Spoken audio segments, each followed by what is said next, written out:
Hello once again welcome to the remedial chemistry. तो आज के इस वीडियो लेक्चर में हम बात करेंगे क्लास 12th का फर्स्ट चैप्टर सोल्यूशन। तो चलिए सोल्यूशन के बारे में हम लोग आज डिस्कस करने वाले हैं। तो ये एक वन शॉट वीडियो होने वाला है सोल्यूशन का, और इसके न्यूमेरिकल्स हम नेक्स्ट लेक्चर में कर रहे होंगे। तो आज सारा थियोरेटिकल फॉर्म, उनके फॉर्मूलाज, सारी अंडरस्टैंडिंग आज हम लोगों ने कर लेनी है सोल्यूशन के साथ। देन हम न्यूमेरिकल्स की तरफ अप्रोच करेंगे। तो सोल्यूशन जो है, सबसे पहले हम बात करते हैं सोल्यूशन क्या है। तो सोल्यूशन क्या है? सोल्यूशन में होता है सॉल्यूट और सॉल्वेंट। जो आप ऐड करते हो वो होता है सॉल्यूट, जिसमें आप ऐड करते हो वो है सॉल्वेंट। आपने NaCl और वाटर को मिलाया, तो आपने लिया पहले पानी, पानी में आपने ऐड कर दिया NaCl। तो बेटा यहाँ पे जो NaCl है वो है आपका सॉल्यूट, और वाटर यहाँ पे क्या है? सॉल्वेंट। क्लियर है? तो सॉल्यूशंस में दो कंपोनेंट होंगे आपके, एक होगा सॉल्यूट और एक होने वाला है सॉल्वेंट। सॉल्यूट और सॉल्वेंट, सॉल्वेंट आपका लार्ज क्वांटिटी में होगा, सॉल्यूट कम क्वांटिटी में होगा। सॉल्यूट के सॉल्वेंट के लिए हम नोटेशन यूज कर रहे होंगे A, और सॉल्यूट के लिए हम नोटेशन यूज कर रहे होंगे B। अब उसके बाद टाइप्स ऑफ सॉल्यूशंस की बात करते हैं। टाइप्स ऑफ सॉल्यूशन, कि सॉल्यूशन कितने टाइप्स के हो सकते हैं। तो बेटा सॉल्यूशन का टाइप जो है, एक होता है आपका होमोजीनियस और दूसरा होता है हेट्रोजीनियस। होमोजीनियस सॉल्यूशन का मतलब ये है कि आपने पानी और अल्कोहल को मिला दिया। अब जब आप अल्कोहल और वाटर मिला दोगे, अब आपसे मैं देखकर बोलने के लिए कहूँ आपसे कि देखकर मुझे बताइए कि किस साइड अल्कोहल है किस साइड वाटर, तो आप नहीं बता पाए ना देखकर। तो पूरा अल्कोहल और वाटर बढ़िया करके मिक्स हो गया है, तो वो एक फेज बन गया है, यानी कि वो अब एक लिक्विड की तरह बिहेव कर रहा है। तो ऐसे सॉल्यूशंस को हम क्या बोलते हैं? होमोजीनियस। अगर ये हेट्रोजीनियस होता, आप बोलते कि सर ऑयल और वाटर को मिला देते हैं, तो हमारे पास ऑयल और वाटर होगा, तो वाटर हमें अलग दिखाई देगा और ऑयल हमें ऊपर अलग दिखाई देगा। तो इस बार अगर मैं इस बीकर को देखकर बोलूँ तो आप बता सकते हो कि सर ब्लैक मार्कर अलग दिखाई दे रहा है और ब्लू मार्कर अलग, यानी कि वाटर अलग दिखाई दे रहा है और ऑयल अलग दिखाई दे रहा है। तो इसका मतलब कितने फेज हो गए इस बार? दो फेज हो गए। तो ये कैसा सॉल्यूशन हो गया आपका? हेट्रोजीनियस सॉल्यूशन हो गया। उसके बाद सॉल्यूशन आते हैं हमारे पास binary, binary solution, ternary solution, ऐसे ही क्वाटर्नरी। बाइनरी सॉल्यूशन का मतलब ये है कि जब सॉल्यूशन के अंदर दो कंपोनेंट प्रेजेंट हो, जैसे आपने NaCl और पानी को मिलाया है, तो कितने कंपोनेंट हैं? दो कंपोनेंट है। या आपने कहा अल्कोहल और वाटर को मिलाया, दो कंपोनेंट है। टर्नरी में क्या होगा? दो तीन कंपोनेंट होंगे। आपने कहा सर हमारे पास H2 भी था, अल्कोहल भी था, इसमें ऑयल भी हमने ऐड कर दिया, तो कितने कंपोनेंट हो गए? तीन। ऐसे चार भी हो सकते हैं। ठीक है, नॉर्मली हमारे पास क्वेश्चंस में क्या होते हैं? बाइनरी कंपोनेंट, बाइनरी सॉल्यूशंस होते हैं। उसके बाद टाइप्स ऑफ सॉल्यूशंस में स्टेट के बेसिस पे भी आता है। हमारे पास सॉलिड सॉल्यूशन भी होते हैं, हमारे पास लिक्विड सॉल्यूशंस भी होते हैं, हमारे पास गैस सॉल्यूशंस भी होते हैं। तो सॉल्यूशन का मतलब लिक्विड से ही नहीं है सिर्फ, ठीक है? ऐसा सुनने में लगता है सॉल्यूशन मतलब लिक्विड, ऐसा नहीं है। तो गैस सॉल्यूशन की स्टेट क्या होगी? गैस। लिक्विड सॉल्यूशन की स्टेट लिक्विड, सॉलिड सॉल्यूशन की सॉलिड। तो गैस सॉल्यूशन से समझते हैं। आपने स्मोक देखा है, धुआं, है ना? गाड़ी से निकलने वाला धुआं हो या सिगरेट से निकलने वाला धुआं हो, तो जो गाड़ी से निकलने वाला धुआं होता है बेटा, उसकी स्टेट क्या होती है? गैस। काला क्यों दिखाई देता है? क्योंकि सर उसमें जो होता है ना, गैस के अंदर कार्बन के पार्टिकल्स होते हैं। तो एक्चुअल स्टेट क्या है? गैस है, तो उस सॉल्यूशन को हम गैस सॉल्यूशन बोलते हैं। तो गैस सॉल्यूशन के अंदर कार्बन के पार्टिकल यानी कि सॉलिड पार्टिकल्स है। लिक्विड सॉल्यूशन, फॉग, मिस्ट, उनकी स्टेट क्या है? सॉरी, लिक्विड सॉल्यूशन में हमारे पास सिंपल ये NaCl प्लस H2O, ठीक है? फॉग मिस्ट सब इसमें आएंगे, NaCl प्लस H2O। तो आपने कहा पानी के अंदर हमारे पास सॉल्ट है, तो एक्चुअल स्टेट क्या है? लिक्विड है, तो आप बोलोगे लिक्विड सॉल्यूशन। सॉलिड सॉल्यूशन क्या होगा? हमारे पास दोनों ही चीजें सॉलिड है, जैसे कॉपर प्लस जिंक, ब्रास आपने बना दिया, तो आपने यहाँ पर ज्यादा क्वांटिटी में कॉपर लिया, उसमें थोड़ा सा जिंक मिला दिया, तो आप बोलोगे सॉलिड सॉल्यूशन बन गया। आपने गोल्ड लिया, गोल्ड में थोड़ा सा कॉपर मिला दिया, तो कैसा सॉल्यूशन बन गया? सॉलिड। तो सॉलिड सॉल्यूशन की स्टेट सॉलिड होगी, लिक्विड सॉल्यूशन की लिक्विड होगी, गैस सॉल्यूशन की गैस होगी। बाइनरी, टर्नरी बता दिया है, होमोजीनियस हो गया, हेट्रोजीनियस हो गया। तो इस तरीके से हमारा क्लासिफिकेशन रहता है किसके बारे में, हमारे सॉल्यूशंस के बारे में। अब एक क्लासिफिकेशन और ऐड कर लो यहाँ पर। ये पॉइंट होते हैं बेटा सुनने वाले, ऐसा नहीं कि कहीं डिफाइन करने के लिए आएंगे, ठीक है। सैचुरेटेड, अनसैचुरेटेड, नहीं तो कहीं क्वेश्चंस देखोगे पता नहीं सोचोगे कि क्या टर्म से सैचुरेटेड क्या होता है, अनसैचुरेटेड क्या होता है, होमोजीनियस क्यों बोल रहा है। सैचुरेटेड, अनसैचुरेटेड और सुपर सैचुरेटेड। तो बस जल्दी जल्दी से स्पीड बढ़ा के भी देख सकते हो तुम इसको, ऐसे तो मैं फटाफट बोल रहा हूँ। सैचुरेटेड, अनसैचुरेटेड और सुपर सैचुरेटेड। सैचुरेटेड सॉल्यूशन ऐसा सॉल्यूशन है कि आपने कहा कि सर एक गिलास पानी में, चलिए यहाँ पे बनाते हैं, एक गिलास पानी अगर हमारे पास है तो उसमें हम 6 चम्मच चीनी ऐड कर सकते हैं। कितने चम्मच चीनी ऐड कर सकते हैं? 6। अगर 6 से थोड़ा सा भी ज़्यादा हुआ तो आप बोलोगे सर चीनी अब डिजोल्व होने वाली नहीं, तो मैक्सिमम 6 स्पून आप यहाँ पर डिजोल्व कर सकते हैं शुगर के। अनसैचुरेटेड का क्या मतलब है? अब मैंने वही गिलास का पानी आपको दिया, आपको पता चल गया कि 6 चम्मच डाल सकते हैं, लेकिन आपने कितने डाले अभी? 4, तो 2 और ऐड कर सकते हो। तो इसका मतलब जब और सॉल्यूट ऐड किया जा सकता है तो ऐसे सॉल्यूशन को बोलते हैं अनसैचुरेटेड। सैचुरेटेड कब बन जाएगा? जब मैक्सिमम अमाउंट सॉल्युबल हो चुका हो। अब सुपर सैचुरेटेड, तुमने 6 चम्मच के बाद 2 चम्मच और डाल दिए, तुमने 8 चम्मच डाल दिए, तो आपको पता है कि वो चीनी अब डिजोल्व होने वाली नहीं है। तो ऐसे सॉल्यूशन को बोलते हैं सुपर सैचुरेटेड। अनसैचुरेटेड क्या है? इनिशियल स्टेट, यानी कि अभी और सॉल्यूट ऐड किया जा सकता है। सैचुरेटेड फिक्स, जितना हो सकता था मैक्सिमम आपने ऐड कर दिया है, अब उससे ज़्यादा अगर तुमने ऐड कर दिया तो डिजोल्व नहीं होगा, वो सॉल्यूशन कैसा बन जाएगा? Super saturated. अब ये चीज़ें चेंज हो सकती है टेम्परेचर बढ़ने से, क्योंकि आप टेम्परेचर बढ़ाते हो तो सॉल्युबिलिटी बढ़ जाती है सॉलिड्स के लिए, ठीक है। तो अगर हम यहाँ पे टेम्परेचर की बात करें तो फिर चीज़ें अलग हो जाएंगी। तो ये कहानी हुई आपकी टाइप्स ऑफ सॉल्यूशन की, स्क्रीनशॉट ले लो। वैसे तो तुम्हें कॉपी पेन लेकर बैठना चाहिए, उसके साथ ही लिखना चाहिए। अब हम बात करते हैं कॉन्सेंट्रेशन टर्म्स के बारे में। ओके, तो हम बात करते हैं कॉन्सेंट्रेशन टर्म्स। तो कॉन्सेंट्रेशन टर्म्स में सबसे पहले हमारे पास आता है मोलैरिटी। क्या कहते हैं उसे? मोलैरिटी। बेटा इसे दिखाया जाता है कैपिटल एम से, जल्दी जल्दी सुनेंगे, बहुत छोटी छोटी चीजें हैं। मोलैरिटी का मतलब है number of moles of solute dissolving 1 litre of the solution. तो 1 लीटर में 1 मोल ऑफ सॉल्यूट, तो 1 मोल सॉल्यूट प्रेजेंट हो 1 लीटर के अंदर, तो उसे हम बोलते हैं मोलैरिटी। क्या डेफिनेशन है? Number of moles of solute, 1 मोल हटा दो, ठीक है। तो moles of solute dissolving 1 litre of the solution. तो फॉर्मूला भी यही बन जाता है, number of moles of solute dissolving 1 litre of the solution. तो नीचे क्या लेना है? वॉल्यूम ऑफ, किसकी वॉल्यूम? सॉल्यूशन की। किसमें लेनी है? लीटर में। क्लियर हुआ? तो मोलैरिटी क्या है कि कितने नंबर ऑफ मोल्स डिसॉल्व किए गए हैं 1 लीटर में, या फिर गिवन वॉल्यूम में भी हम बात कर सकते हैं। तो मोलैरिटी का फॉर्मूला है कैपिटल एम। तो नंबर ऑफ मोल्स को दिखाया जाता है एन से, सॉल्यूट के लिए आपने यूज करना था बी, और वॉल्यूम ऑफ सॉल्यूशन क्या है? वी। अब आपको पता होगा नंबर ऑफ मोल्स क्या होते हैं? गिवन मास अपॉन मॉलिक्यूलर मास। तो गिवन मास, मास को W से दिखाते हैं, सॉल्यूट का मास है तो WB, उसका मॉलिक्यूलर मास को M से दिखाते हैं B, और वॉल्यूम किसमें? इन लीटर्स। तो बेटा ये बन गया फॉर्मूला। बोलो बेटा WB क्या है? मास ऑफ सॉल्यूट जो आप ऐड कर रहे हो। MB क्या है? उसका मॉलिक्यूलर मास, जैसे आपने NaCl ऐड किया तो NaCl का मॉलिक्यूलर मास निकाल दोगे। वॉल्यूम ऑफ सॉल्यूशन किसमें? लीटर में। यूनिट क्या हो जाएगी? यूनिट बताओ क्या हो जाएगी यहाँ से? बोलो बेटा यूनिट क्या होगी? मोल्स पर लीटर, या फिर इस यूनिट को लिखा जाता है कैपिटल एम। बहुत जगह आप देखते हो। तो कैपिटल एम को हम पढ़ेंगे क्या? हम पढ़ेंगे मोलर, कि 1 मोलर सॉल्यूशन हमें दिया है, यानी कि मोलैरिटी दी हुई है, ठीक है। ये क्लियर हुआ? फिर टेम्परेचर की डिपेंडेंसी देखते हैं। अगर टेम्परेचर इंक्रीज करोगे तो वॉल्यूम क्या हो जाती है? इंक्रीज। अगर टेम्परेचर बढ़ाओगे तो चीजें क्या हो जाती हैं? एक्सपैंड हो जाती हैं, फैल जाती हैं। तो टेम्परेचर बढ़ने से वॉल्यूम बढ़ेगा, अगर वॉल्यूम बढ़ेगा तो मोलैरिटी क्या होगी? डिक्रीज। तो एक डिसएडवांटेज इसका यही है कि टेम्परेचर के साथ ही वैल्यू क्या है? वेरी कर सकती है। क्लियर हुआ? तो इसको बोलते हैं मोलैरिटी। फिर मोलैरिटी के बाद आती है नॉर्मेलिटी। नॉर्मेलिटी डेफिनेशन लिख लोगे, मैं बोल देता हूँ, ठीक है। यहाँ पे क्या है? Number of moles of solute, यहाँ पे होते हैं number of gram equivalents of solute dissolve in 1 litre of solution. क्या डेफिनेशन है? Number of gram equivalents of solute dissolve in 1 litre of the solution. तो इसको दिखाया जाता है स्मॉल m से। अब नंबर ऑफ ग्राम इक्विवेलेंट्स क्या होते हैं? बेटा नंबर ऑफ ग्राम इक्विवेलेंट्स निकालने का तरीका क्या है?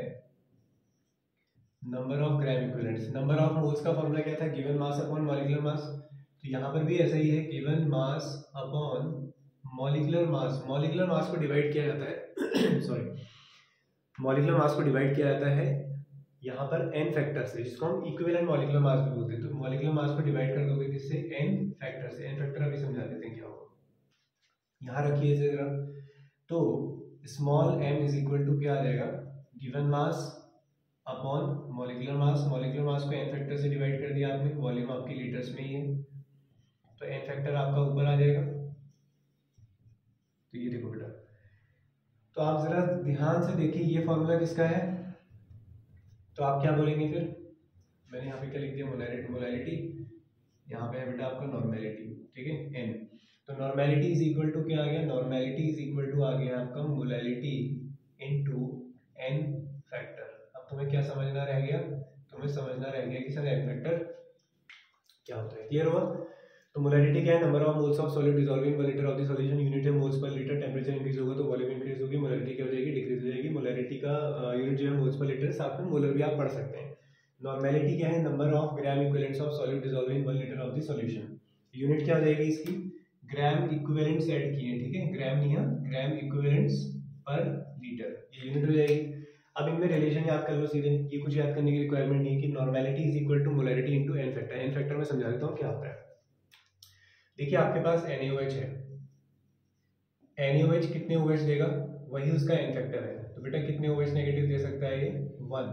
आपके पास CaOH का होल ट्वाइस है, कितने OH दे सकता है, 2। आपके पास H2SO4 है, कितने H पॉजिटिव देगा, 2, ठीक है। तो इसका मतलब ये है NaOH की एसिडिटी, अब NaOH तो बेस है, तो बेटा बेस की काउंट की जाती है एसिडिटी। इसका मतलब ये है कि NaOH कितने H पॉजिटिव को न्यूट्रलाइज कर सकता है, तो एक OH नेगेटिव एक H पॉजिटिव को न्यूट्रलाइज कर सकता है। ऐसे ही H2SO4 के लिए मैं क्या वर्ड यूज करूंगा, मैं एसिडिटी नहीं बोलूंगा, मैं बोलूंगा H2SO4 की बेसिसिटी क्या है, मतलब ये कितने OH नेगेटिव आयन को न्यूट्रलाइज कर सकता है।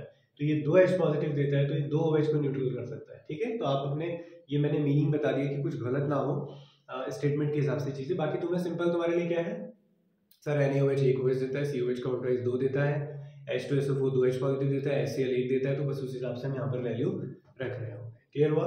तो normality is equal to molality into n factor. तो ये कहानी, अगर कभी सॉल्ट आ जाता है, वैसे सॉल्ट के क्वेश्चन होते नहीं है, सॉल्ट आता है तो टोटल पॉजिटिव चार्ज और या फिर total negative charge. For example अगर मैं n फैक्टर की बात करूँ आपसे AlCl3 की, इसको ब्रेक करिए, Al3 पॉजिटिव या फिर 3Cl नेगेटिव, क्योंकि जितना पॉजिटिव चार्ज होगा उतना ही नेगेटिव, तो या तो पॉजिटिव चार्ज चेक कर लो या फिर नेगेटिव चार्ज। तो इसका फैक्टर कितना हो गया, 3 हो गया AlCl3 का, क्लियर हुआ। तो मोलैलिटी और नॉर्मेलिटी देख लिया, अब हम देखते हैं मोलैलिटी।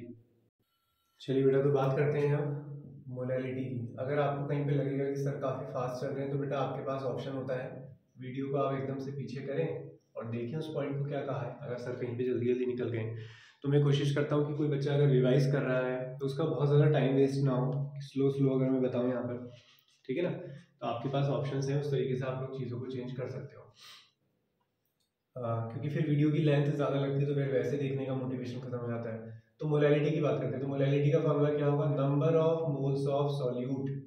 तो number of moles of solute dissolve in 1 kg of solvent, क्या है, बोलो साथ में बोलो, number of moles of solute dissolve in 1 kg of solvent. तो नीचे क्या आएगा, मास ऑफ सॉल्वेंट, तो नीचे आ जाएगा मास ऑफ सॉल्वेंट। किस में लेना है आपको, केजी में। फॉर्मूला बना लो, नंबर ऑफ मोल्स तो क्या है, given mass upon molecular mass, mass of solvent, solvent के लिए क्या यूज करते हो, ए, किस में लेना है, केजी में लेना है। तो बेटा ये फॉर्मूला आएगा तुम्हारे पास मोलैलिटी का। यूनिट बोलो क्या आ जाएगी, मोल्स पर केजी, या फिर हम इसे पढ़ते हैं स्मॉल एम, स्मॉल एम को पढ़ा जाएगा मोलल, क्या पढ़ते हो इसे, मोलल। अब टेम्परेचर का चेंज देखते हैं, अगर टेम्परेचर इंक्रीज करोगे तो यहाँ पे क्या वॉल्यूम का टर्म है, नहीं है। अब टेम्परेचर चेंज करने से मास में तो कोई फर्क नहीं पड़ेगा ना, तो टेम्परेचर चेंज करने से मोलैलिटी में कोई भी चेंज नहीं आता है। तो ये एडवांटेज है इसका, किसके ऊपर, मोलैलिटी के ऊपर। यूनिट क्लियर हो गई, फॉर्मूला आप लोगों ने देख लिया है, सिंपल है। अब बात करते हैं मोल फ्रैक्शन की, बस ये हमारा एक कॉन्सेंट्रेशन टर्म और बचता है, मोल फ्रैक्शन। देखो फ्रैक्शन का मतलब परसेंटेज जैसा ही है। अगर मैं आपसे बोलूं कि हमारे पास कोई सब्सटेंस है, आप बोले सर कोई भी सब्सटेंस है, हम मानेंगे कि वो आपके पास 100% है। उसमें मेरे पास दो कंपोनेंट है, ए और बी। मैंने बोला कि बेटा ए जो है वो 20% है, तो आप बोलेंगे सर सॉरी बी 20% है तो ए कितना होगा, 80% होगा। अब मैं बोलता हूँ किसी बच्चे से कि बेटा मेरे पास पूरा सब्सटेंस जो है ना वो एक है। पहले मैंने क्या कहा, मेरे पास रोटी जो है वो 100% है। ऐसे समझते हैं कि ये रोटी है, 100% है। एक को मैंने 20% दे दी तो एक को 80%। अब आप बोलो सर रोटी एक है, 100% कहना अच्छा लग रहा है, एक रोटी है। तो आपने कहा सर हमने एक को जो है उसका 20 पार्ट दे दिया है, उसको 20% दे दिया है, यानी कि 0.2 दे दिया है। तो दूसरे को कितना दिया होगा, 0.8। 0.8 और 0.2 को मिला दो तो कितना हो जाएगा, 1 हो जाएगा, है ना। जैसे यहाँ 50-50% करते हैं, यहाँ पे 0.5 और 0.5, यानी कि सर आधा आधा दे दिया। तो फ्रैक्शन का मतलब यही है, ये वाला तरीका। तो कितने ही फ्रैक्शन हो, सबका फ्रैक्शन का सम क्या आने वाला है, 1। तो फिलहाल मैं बाइनरी सोल्यूशन की बात करता हूँ कि हमारे पास एक सोल्यूशन है जिसमें दो कंपोनेंट्स हैं, ए और बी। तो हम निकालना चाह रहे हैं मोल फ्रैक्शन ऑफ ए। तो मोल फ्रैक्शन ऑफ ए को लिखेंगे हम एक्स ए, या जाई पढ़ते हैं इसे। तो chi is equal to number of moles of A upon total moles. Number of moles of A कितना प्रेजेंट है और टोटल कितना है, ठीक है। ऐसे ही मोल फ्रैक्शन ऑफ बी निकालना है तो number of moles of B upon total number of moles Na plus Nb। हमेशा ही मैंने कहा कि सारे जितने भी पीसेस है सबका सम करोगे तो एक रोटी आने वाली है। ऐसे ही सारे मोल फ्रैक्शन का सम हमेशा क्या आएगा, 1 आएगा। करके देख लो, X A plus X B is equal to क्या आएगा, 1। न्यूमेरिकल्स में हम क्या करेंगे, हम किसी एक को कैलकुलेट करेंगे और दूसरे को 1 से माइनस कर देंगे। यहाँ पे भी तो यही किया। मैंने कहा बेटा एक को मैंने 0.2 दिया है तो तुमने दूसरे के लिए क्या किया, 1 से माइनस करके बता दिया। ऐसे हम यहाँ भी करेंगे, हम दोबारा दोबारा कैलकुलेशन नहीं कर रहे होंगे। बेटा ये भी मोल्स है, ये भी मोल्स है, तो इसका मतलब इसकी कोई भी यूनिट नहीं होती है। क्लियर हुआ। तो सबसे पहला कॉन्सेंट्रेशन टर्म देखिए आप लोगों ने, मोलैरिटी। मोलैरिटी क्या है, number of moles of solid dissolving in 1 litre of the solution. Normality देखी फिर आप लोगों ने, मोलैरिटी और नॉर्मेलिटी में रिलेशन देखा कि normality is equal to molarity into n factor है। फिर मोलैरिटी देखी, number of moles of solid dissolving 1 kg of the solvent, ठीक है। फिर आप लोगों ने मोल फ्रैक्शन देख लिया है कि मोल फ्रैक्शन क्या है, number of moles of one component to the total number of moles. जिसके मोल्स निकालने उसके moles upon total moles. Unit आप लोगों ने सबकी देख ली है। तो ये कहानी है हमारे पास। अब छोटे से 2 टर्म और बचे हैं, मास परसेंटेज और वॉल्यूम परसेंटेज, फिर हमारा कॉन्सेंट्रेशन टर्म कंप्लीट। चलिए तो बात करते हैं मास परसेंटेज की। बिल्कुल लॉजिकल चीज़ें हैं मास परसेंटेज वगैरह। मास परसेंटेज, फिर हम बात करेंगे वॉल्यूम परसेंटेज, और फिर हम बात करेंगे mass by volume percentage. Mass percentage को लिखेंगे वेट बाय वेट, कि वेट के अंदर वेट की हम बात करेंगे। वॉल्यूम में वॉल्यूम बाय वॉल्यूम, यहाँ पे वेट बाय वॉल्यूम। एग्जांपल से समझते हैं। आपके पास कोई सॉलिड सब्सटेंस है, एक टैबलेट है, एक गोली है, ठीक है, और वो 2 चीज़ों से मिलकर बनी हुई है। एक को मैं ब्लैक मार्कर से दिखा देता हूँ, और दूसरा कंपोनेंट है आपके पास ये ब्लू वाला, ठीक है। एक हो गया आपका ए और दूसरा हो गया आपके पास बी, ठीक है। तो मैं बोलना चाह रहा हूँ बेटा मुझे इसमें ए का परसेंटेज बताओ, ए का मास परसेंटेज बताओ, ठीक है। तो आप बोलेंगे सर मास परसेंटेज ऑफ ए जो होगा ना सर, आप ऊपर रखिए ए का मास, मास ऑफ ए, और नीचे रखिए total mass W A plus W B, और परसेंटेज में आपको आंसर चाहिए क्या कर दो, 100।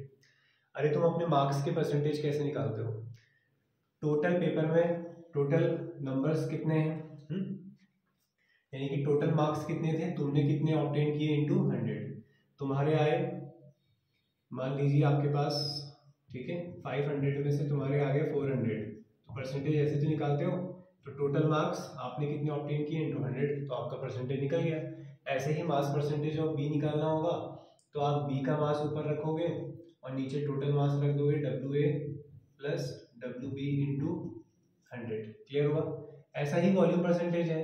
वॉल्यूम में हम लिक्विड्स की बात कर रहे होंगे नॉर्मली, तो वॉल्यूम परसेंटेज में भी आप ऐसे ही बोलोगे कि सर ए का वॉल्यूम नीचे टोटल वॉल्यूम आ जाएगा। क्लियर हो गया। इनटू क्या कर दोगे, 100 कर दोगे, तो वॉल्यूम बन जाएगा। तो यहाँ पे टैबलेट्स वगैरह का हम बात कर रहे होंगे जहाँ पे सारी चीज़ें सॉलिड है। यहाँ पे लिक्विड, जैसे आपने कहा कफ सिरप लेकर आए, तो उसमें काफ़ी सारे कॉम्पोनेंट क्या है, लिक्विड में है। तो 100 ml के अंदर एल्कोहल कितना मिलाया गया है, वाटर कंटेंट कितना है, तो वो सारा वॉल्यूम में बता दो। अब यहाँ पर क्या है, वेट बाय वॉल्यूम। तो इसी कप सिरप की अगर मैं बात करूँ तो इसमें सारी चीज़ें लिक्विड नहीं है, कई सारी चीज़ें सॉलिड भी ऐड होती हैं।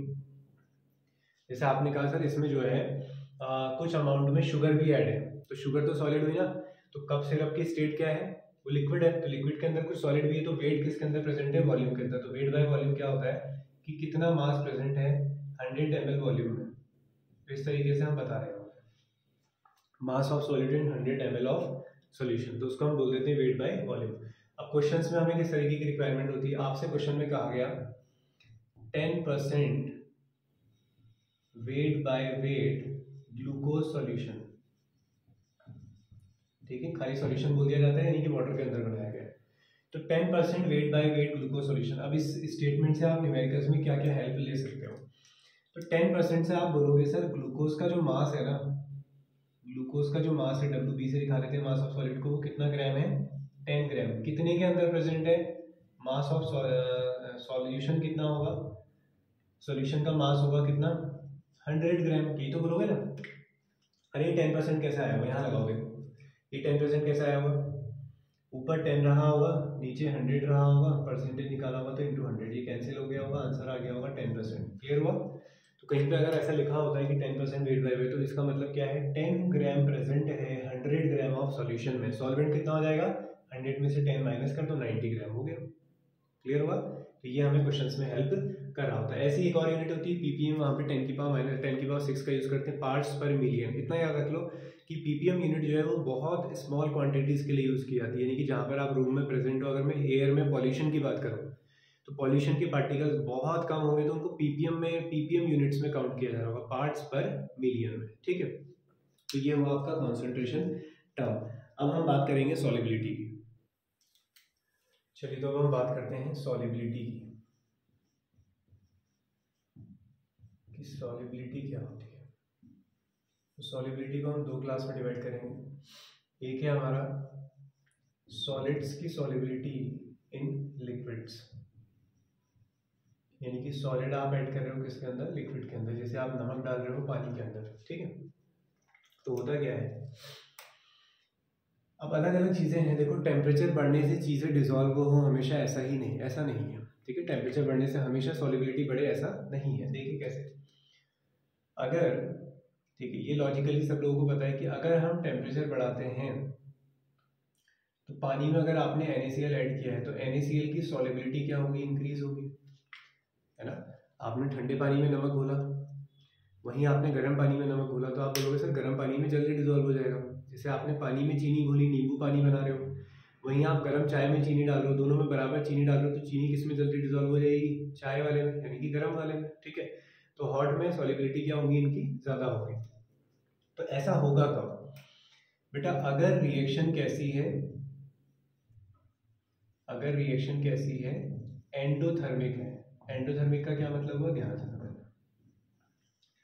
अगर किसी लिक्विड में कोई सॉलिड जब आप ऐड करते हो तो ऐड करने पर वो एनर्जी को क्या करता है, गेन करता है, यानी कि प्रोसेस कैसी होती है अगर एंडोथर्मिक, तो वो रिएक्शंस टेम्परेचर बढ़ाने से और अच्छी हो जाती है, यानी कि सॉलिबिलिटी बढ़ जाती है।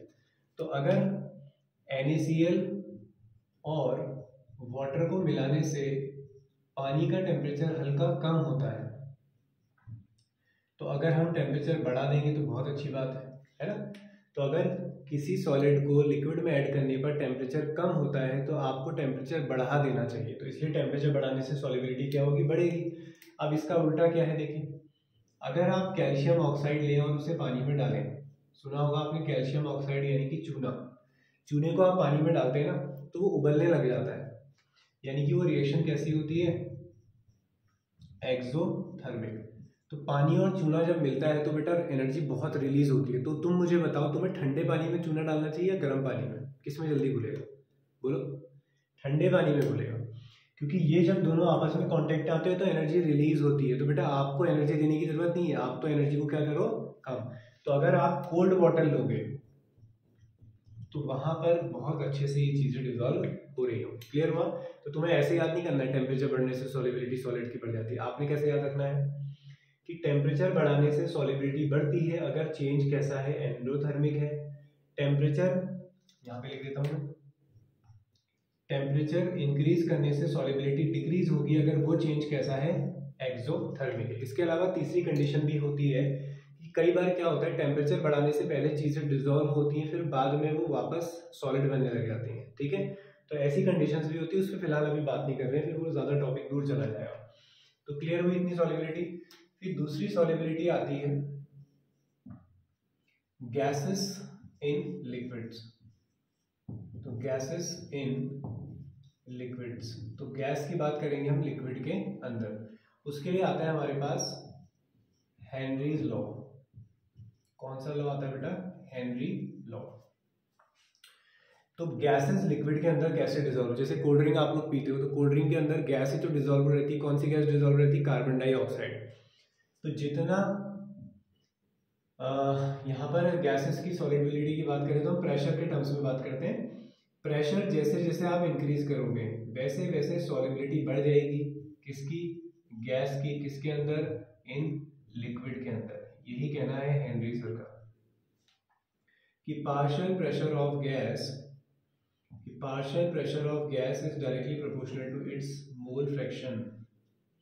यानी कि कोल्ड ड्रिंक की बोतल के ऊपर जितना ज़्यादा प्रेशर होगा वही बता रहा होगा कि लिक्विड के अंदर कितनी ज़्यादा गैस प्रेजेंट है। तो partial pressure of any gas is directly proportional to its mole fraction. तो गैस का मोल फ्रैक्शन है कहाँ, लिक्विड के अंदर। ऊपर भी होता है मोल फ्रैक्शन, हम बात कर रहे हैं कहाँ, इसकी, लिक्विड के अंदर। तो इसको बोलते हैं हेनरी लॉ। तो बेटा यहाँ से एक कांस्टेंट निकल कर आता है जिसे हम बोलते हैं KH, हेनरी कांस्टेंट बोलते हैं। और ये है आपका मोल फ्रैक्शन किसका, गैस का, ठीक है। तो P is equal to KH into mole fraction of gas. KH क्या है यहाँ पर, हेनरी कांस्टेंट। बोलो क्या है, हेनरी कांस्टेंट। तो बेटा ये आपका हेनरी कांस्टेंट है। अब इसमें इंपॉर्टेंट बात, KH जो होता है बेटा, हेनरी कांस्टेंट जो होता है वो इंक्रीज होता है विथ इंक्रीज इन टेम्परेचर। अगर टेम्परेचर बढ़ेगा तो KH भी इंक्रीज होगा। तो टेम्परेचर बढ़ा दोगे, अगर गर्म कोल्ड ड्रिंक ला के दूंगा तो मैं, आप बोलोगे सर CO2 जो है ना वो उड़ जाएगी, सर CO2 जो है वो कम हो जाएगी। तो इसका मतलब CO2 का मोल फ्रैक्शन क्या हो गया सर, कम हो गया।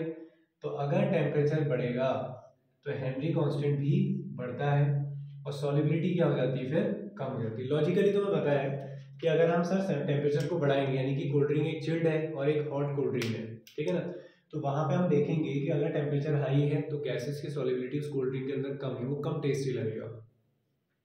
तो हेनरी कांस्टेंट, और किस तरीके से यहाँ से सवाल ऐसे होते हैं कि आपको दो गैसेस के बारे में दे देंगे A और B, उनके लिए अलग अलग KH दे देंगे। एक के लिए KH है मान लीजिए 5 और एक के लिए कितना है, 6 है। तो यहाँ से क्या सीखा आपने, अगर KH हाई है तो सॉलिबिलिटी कम। तो किसका KH हाई है, 6 वाला है ना। तो इसका KH अगर हेनरी कांस्टेंट हाई है तो इसकी सॉलिबिलिटी क्या होगी, कम होगी, इसकी सॉलिबिलिटी क्या होगी, ज्यादा होगी। क्लियर हो गया। तो हेनरीज लॉ का कहना क्या है, partial pressure of any gas is directly proportional to its mole fraction. तो जो भी पार्शियल प्रेशर आप अप्लाई कर रहे होंगे वो बता रहा होगा सॉलिबिलिटी के बारे में। हेनरी कांस्टेंट के बारे में मैंने बता दिया है, KH डायरेक्टली प्रोपोर्शनल होता है टेम्परेचर बढ़ेगा तो KH भी आपका इंक्रीज होता है। ये गैसेस के नेचर पे वगैरह पर डिपेंड करेगा। तो सॉलिबिलिटी क्या हो जाती है आपकी, कम हो जाती है। फिर इनके कुछ एप्लीकेशंस होते हैं। पहला एप्लीकेशन यही हो गया, हेनरी सर के अकॉर्डिंग हम जान पाए कि अगर हम प्रेशर को इंक्रीज कर दें तो सॉलिबिलिटी इंक्रीज हो जाएगी किनकी, गैसेस की। तो जो भी हमारे सॉफ्ट ड्रिंक्स वगैरह है तो उसमें हम इसी लॉस के हिसाब से चीज़ें कर रहे होते हैं, ठीक है। तो ये एप्लीकेशन हो जाता है। दूसरा एप्लीकेशन है स्कूबा डाइवर्स का, कि स्कूबा डाइवर्स में यानी कि जो पानी में गोताखोर जाते हैं अंदर, ठीक है, तो अगर आप नीचे जैसे जैसे जाते जाओगे तो बेटा प्रेशर क्या होगा, इंक्रीज होगा। जैसे जैसे आप डेप्थ में जाओगे तो प्रेशर बढ़ेगा। प्रेशर बढ़ने से गैसेस की सॉलिबिलिटी क्या होती है, बढ़ जाती है। गैसेस बहुत अच्छे से सॉल्युबल होने लग जाती हैं। अब आप नीचे गए, प्रेशर बढ़ा, गैसेस क्या हो गई आपकी बॉडी में अच्छे से डिजोल्व हो गई, कोई प्रॉब्लम नहीं, ऑक्सीजन डिजोल्व हो गई। जब आप ऊपर की तरफ सरफेस पे आना शुरू करेंगे तो प्रेशर कम होने लगेगा। प्रेशर कम होगा तो गैस बाहर निकलना चाहेगी। अब तुम्हारे वीन्स में यानी कि ब्लड में जब गैस जो है बाहर निकलेगी नसों से तो वहां पे क्या हो जाएगा, बबल्स बनने लगेंगे। क्योंकि तेजी से वो बबल्स बनाते हुए निकलेगी तो फिर ब्लड क्या हो जाएगा, ब्लॉक हो जाएगा, ठीक है। तो उसकी वजह से जो भी पेनफुल प्रॉब्लम्स होती हैं, कई बार ज़्यादा मेजर प्रॉब्लम हो जाती है, तो उस प्रॉब्लम को हम बेंड्स कहते हैं, ठीक है। तो उसके लिए क्या किया जाता है, तो जो स्कूबा डाइवर्स होते हैं वो सिलेंडर ले जाते हैं जिसमें हीलियम और नाइट्रोजन गैस का मिक्सचर होता है। तो ऑक्सीजन, हीलियम और नाइट्रोजन गैस का मिक्सचर रहता है जो इनर्ट गैसेस हैं। जिनकी सॉल्युबिलिटी हाई प्रेशर पे भी क्या होती है, बहुत कम। तो वहाँ पे ऐसी प्रॉब्लम देखने को नहीं मिलती है, यानी कि प्रेशर में बहुत तेजी से भी चेंज आएगा तो वो उसमें बबल्स जैसे बनने वाली खास प्रॉब्लम देखने को नहीं मिलती है। तो ये इसलिए यूज़ किया था। तो बेटा 2 एप्लीकेशन इसके तुम्हें हेनरीज लॉ के याद रखने हैं और ये इंपॉर्टेंट है। हो सके तो एक बार एनसीईआरटी से इसके बारे में थोड़ा सा रीड भी कर सकते हो अगर टाइम है तो। चलिए अब हम बात करेंगे बेटा राउल्ट्स लॉ के बारे में। राउल्ट्स लॉ, तो अब यहाँ से जितनी भी चीज़ें आएंगी अब वो और ज़्यादा इम्पोर्टेंट हो जाएंगी, ठीक है। तो राउल्ट्स लॉ पहले बात करते हैं न्यूमेरिकल्स के पर्पज से भी, थ्योरेटिकल पर्पज से भी। तो फॉर वॉलेटाइल लिक्विड्स, वॉलेटाइल का मतलब होता है जो लिक्विड्स उड़ सकते हैं, वेपर बन सकते हैं, ठीक है। तो आपने 2 वॉलेटाइल लिक्विड लिए, एक लिक्विड है आपके पास ए और एक लिक्विड है बी, जैसे अल्कोहल और वाटर ले लिए, दोनों उड़ सकते हैं, है ना। तो अल्कोहल और वाटर आपने ले लिए हैं। अब इन दोनों को आपने मिला दिया है तो एक सोल्यूशन बन जाएगा। इसमें अब ए और बी दोनों प्रेजेंट है, ए प्लस बी, और अब ये क्या बन चुका है, सॉल्यूशन। सॉल्यूशन का प्रेशर, अब देखिए अगर ये वॉलेटाइल है बेटा तो इसका कुछ वेपर होगा, है ना। अगर ये वॉलेटाइल है तो यहाँ पे कुछ वेपर होंगे, बी के भी कुछ वेपर होंगे, बी के वेपर को चलिए मैं डार्क कर देता हूँ ऐसे, बी के भी कुछ वेपर होंगे। तो पहले वाले बॉक्स में, पहले वाले बीकर में सिर्फ ए है, तो यहाँ पर लगने वाला प्रेशर आप बोलेंगे प्रेशर ऑफ ए। प्योर है, कोई और नहीं है, तो यहाँ पर पी नॉट ए लगाते हैं, ठीक है। तो vapour pressure of pure component of A, यहाँ पर सारा प्रेशर किसकी वजह से आ रहा है, बी की वजह से, तो आप लिखेंगे पी नॉट बी। अब जब दोनों को मिला दिया है तो ऊपर जो प्रेशर बनेगा वो ए की वजह से भी बनेगा और बी की वजह से भी आएगा, दोनों की वजह से आएगा। अब पहले वाले बीकर में सारे ए मॉलिक्यूल्स थे तो उनको पूरी फ्रीडम थी जाने के लिए, दूसरे बीकर में सिर्फ बी था तो बी जा रहा था। अब जब दोनों साथ में आ गए तो ए बी को जाने से रोकेगा, बी ए को जाने से, तो जितना वो पहले उड़ पा रहे थे अब नहीं उड़ पाएंगे, समझ लो, ठीक है। पहले अकेले थे, पूरी आज़ादी थी, तो ए जितना चाहे उड़ सकता था, बी जितना चाहे वो तो उड़ सकता था, जितनी उनकी लिमिटेशंस होती है अपनी। तो अब जब दोनों को मिला दिया तो ए बी को रोकेगा और बी ए को रोकेगा, तो दोनों की वॉलेटिलिटी थोड़ी सी अब कम हो जाएगी, पहले के कंपैरिजन में कम। तो बेटा इस बार इस सॉल्यूशन में, इस बीकर में जो प्रेशर आ रहा होगा उसे आप बोलेंगे पी एस, और पी एस किसकी वजह से आ रहा होगा, P A plus P B. अब ये पी ए और पी बी ये इसके इक्वल नहीं है, ये वाले प्रेशर ज़्यादा है, यहाँ पे जो प्रेशर होगा कम, तो इसलिए इनको पार्शियल प्रेशर बोला जाता है। यहाँ पे सारा प्रेशर एक ही वजह से आ रहा था तो वेपर प्रेशर प्योर वाला बोलेंगे, यहाँ पर भी प्योर बोलेंगे। अब यहाँ पे कुछ ए की वजह से आएगा, कुछ बी, तो इस कुछ को ही क्या बोलेंगे इंग्लिश में, पार्शियल। तो पार्शियल प्रेशर ऑफ ए और पार्शियल प्रेशर ऑफ बी, तो ये हुआ सोल्यूशन का प्रेशर। तो सोल्यूशन का प्रेशर ऐसे निकलेगा। राउल्ट्स लॉ का कहना क्या है, राउल्ट्स लॉ का कहना ये है कि partial pressure of any component is directly proportional to its mole fraction, just like Henry law. Partial pressure of any component is directly proportional to its mole fraction. ऐसा ही partial pressure of B is directly proportional to its mole fraction. अब proportional sign हटेगा तो यहाँ पे आता है एक पी नॉट ए, और यहाँ से प्रोपोर्शनल साइन हटेगा तो आएगा पी नॉट बी। तो ये फॉर्मूले आपके पास बन गए, P A is equal to P not A X A और P B is equal to P not B X B. अब सोल्यूशन पे अप्लाई करिए जरा ऐसे, तो सोल्यूशन का प्रेशर कितना हो जाएगा, चलिए यहाँ पे लगा देते हैं इसको। तो सोल्यूशन का प्रेशर हो गया आपके पास P A plus P B था, तो आपने फॉर्मूले में रख दिया P not A X A, ऐसे ही पी नॉट बी और ये एक्स बी। ये क्लियर हो गया बेटा। इस फॉर्मूले को थोड़ा सा और मॉडिफाइड कर सकते हो क्योंकि आप लोग जानते हो कि sir X A plus X B is equal to क्या होता है 1। तो आप चाहें तो यहाँ से क्या कर सकते हैं, X A is equal to 1 minus X B रख सकते हैं। तो एक्स ए की जगह ये रख दो तो सारे आंसर किसके टर्म्स में आ जाएंगे, एक्स बी के टर्म्स में। क्लियर हो गया, बोलो बेटा। तो ये हो गया Raoult's law for a volatile liquid. तो क्या फॉर्मूला आया कि सोल्यूशन का प्रेशर ए की वजह से भी आएगा और बी की वजह से भी आएगा, और पी ए किसके इक्वल होता है, P not A X A, P B किसके इक्वल होता है, P not B X B. Simple सा लॉजिक है, दो वॉलेटाइल लिक्विड मिला दिए हैं तो जो टोटल प्रेशर आएगा वो ए की वजह से भी आएगा और बी की वजह से भी। ए का वेपर प्रेशर क्या होगा, P not A X A, B का प्रेशर क्या होगा, P not B X B. अब हम क्या करते हैं, for a non volatile solute, अब इसमें एक सॉल्यूट ऐड कर देते हैं जो कि कैसा है, एक नॉन वॉलेटाइल है, उड़ नहीं सकता है। आपने NaCl डाल दिया, चाय पत्ती डाल दी पानी में, ठीक है। तो क्या होगा, पहले आपके पास सिर्फ पानी था, तो जब पहले सिर्फ पानी था तो ऊपर वेपर भी सिर्फ पानी के बनेंगे, है ना। अब इसमें आपने क्या करा, पानी में डाल दी है चाय पत्ती टी, जो यहाँ पे हमारा क्या है, एक नॉन वोलेटाइल सॉलिड है जो उड़ेगा नहीं, ठीक है। इसमें आपने इसको ऐड कर दिया। अब जैसे ही आप इसमें ऐड करोगे तो अब पानी को पूरी फ्रीडम नहीं है जाने के लिए, पानी को पूरी फ्रीडम नहीं है, यहाँ पे तो पानी को कोई रोकने वाला नहीं था, आराम से जाता ऊपर। अब पानी के रास्ते में चाय पत्ती भी आ गई है। अब वाटर के मॉलिक्यूल ऊपर उड़ना भी चाहेंगे तो ये काले काले पार्टिकल्स यहाँ पे बैठे हुए हैं चाय पत्ती के, तो उसे जाने से रोकेंगे। तो जितना वो पहले उड़ पा रहा था अब उतना नहीं उड़ पाएगा, अब कम पार्टिकल्स ऊपर जाएंगे सेम टाइम पे। तो जब ये प्योर है तो प्योर सॉल्वेंट का वेपर प्रेशर क्या है, पी नॉट ए, सॉल्वेंट को ए से दिखाते हो। यहाँ पर जो वेपर प्रेशर आ रहा है, अब ये सॉल्यूशन बन चुका है बेटा, बोलो बेटा ये क्या है, सॉल्यूशन है। सो सॉल्यूशन का प्रेशर क्या होता है, पी एस। पी एस किसके समीशन के इक्वल होगा, P A plus P B. लेकिन इस बार दो लोग तो है ही नहीं सर उड़ने वाले, इस बार बी जो है ना वो जीरो है, ये जो चाय पत्ती है वो है बी, ठीक है।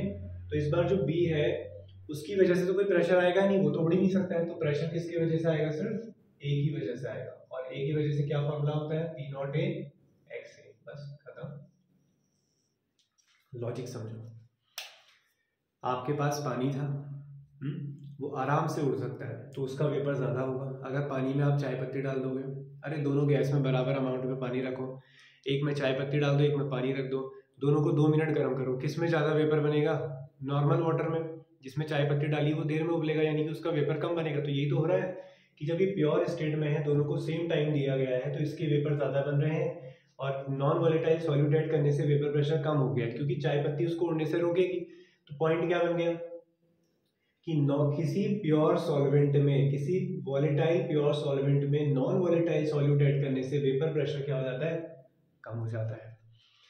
अब ये हमारा सॉल्यूशन बन गया। सॉल्यूशन का वेपर प्रेशर क्या होता है, जितने भी कंपोनेंट है उनका समीशन। अब बी की वजह से तो कोई प्रेशर आएगा नहीं, सिर्फ ए की वजह से आएगा, और ए के लिए क्या फॉर्मूला अभी हम पढ़ के आए हैं कि P A is equal to P not A X A. तो ये फॉर्मूला आपके लिए बन गया किसका, for non volatile solute. I hope Raoult's law clear हो गया होगा।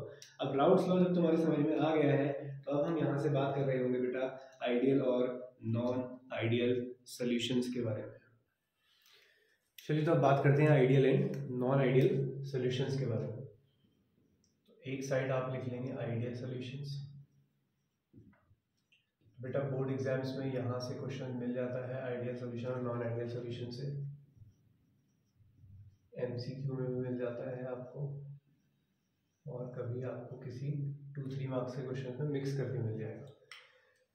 तो आइडियल सॉल्यूशंस का सिंपल मीनिंग तो ये है कि जो राउट्स लॉ को फॉलो करते हैं वो आइडियल सॉल्यूशंस है, जो फॉलो नहीं करते हैं वो नॉन आइडियल। तो ये तो हर एक बच्चा बता देगा कि आइडियल सॉल्यूशन वो सॉल्यूशंस हैं जो राउट्स लॉ को फॉलो करेंगे, जो राउट्स लॉ को फॉलो नहीं करेंगे। तो बेटा अगर ये राउट्स लॉ को फॉलो कर रहा है तो इसका मतलब P A is equal to P not A X A होगा, ऐसे ही P B is equal to P not B X B होगा, और सॉल्यूशन का प्रेशर जो होता है वो P A plus P B होना चाहिए। अगर राउट्स लॉ फॉलो हो रहा है तो सब कुछ ऐसा होना चाहिए।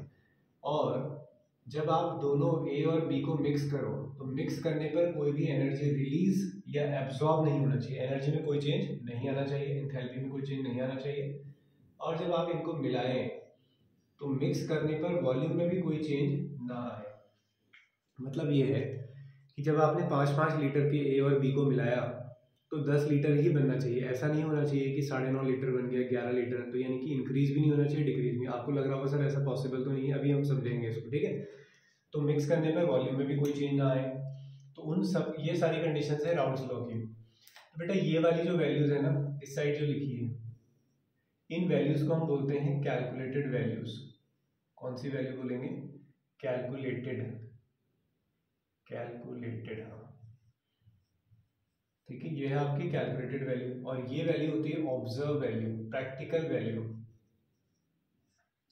ठीक है।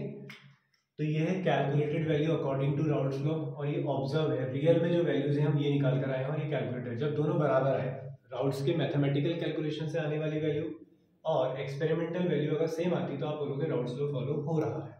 अगर ये लॉ फॉलो ना हो जैसे आपने कहा sir P A is equal to P not A ना आए, तो बेटा दो केस बनते हैं। एक बनता है पॉजिटिव डेविएशन, ठीक है, समझते हैं कि क्यों होता है ऐसा। दूसरा बनता है, पहले क्या होता है वो बता रहा हूँ मैं, फिर क्यों होता है वो समझेंगे, नेगेटिव डेविएशन।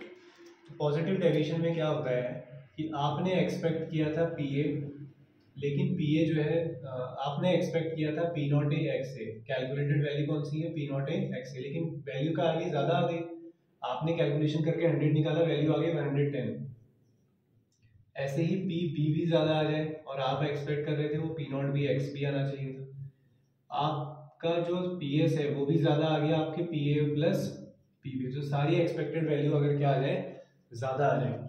ऐसा ही आप बोल रहे थे कि मिक्स करने में कोई एनर्जी में चेंज नहीं आएगा, लेकिन एनर्जी में चेंज आ गया, delta H greater than zero. Delta H greater than zero का मतलब है पॉजिटिव, पॉजिटिव का मतलब होता है एनर्जी क्या की गई है, एब्जॉर्ब की गई है, तो एक ऐसी प्रोसेस हो गई है एंडोथर्मिक हो गई।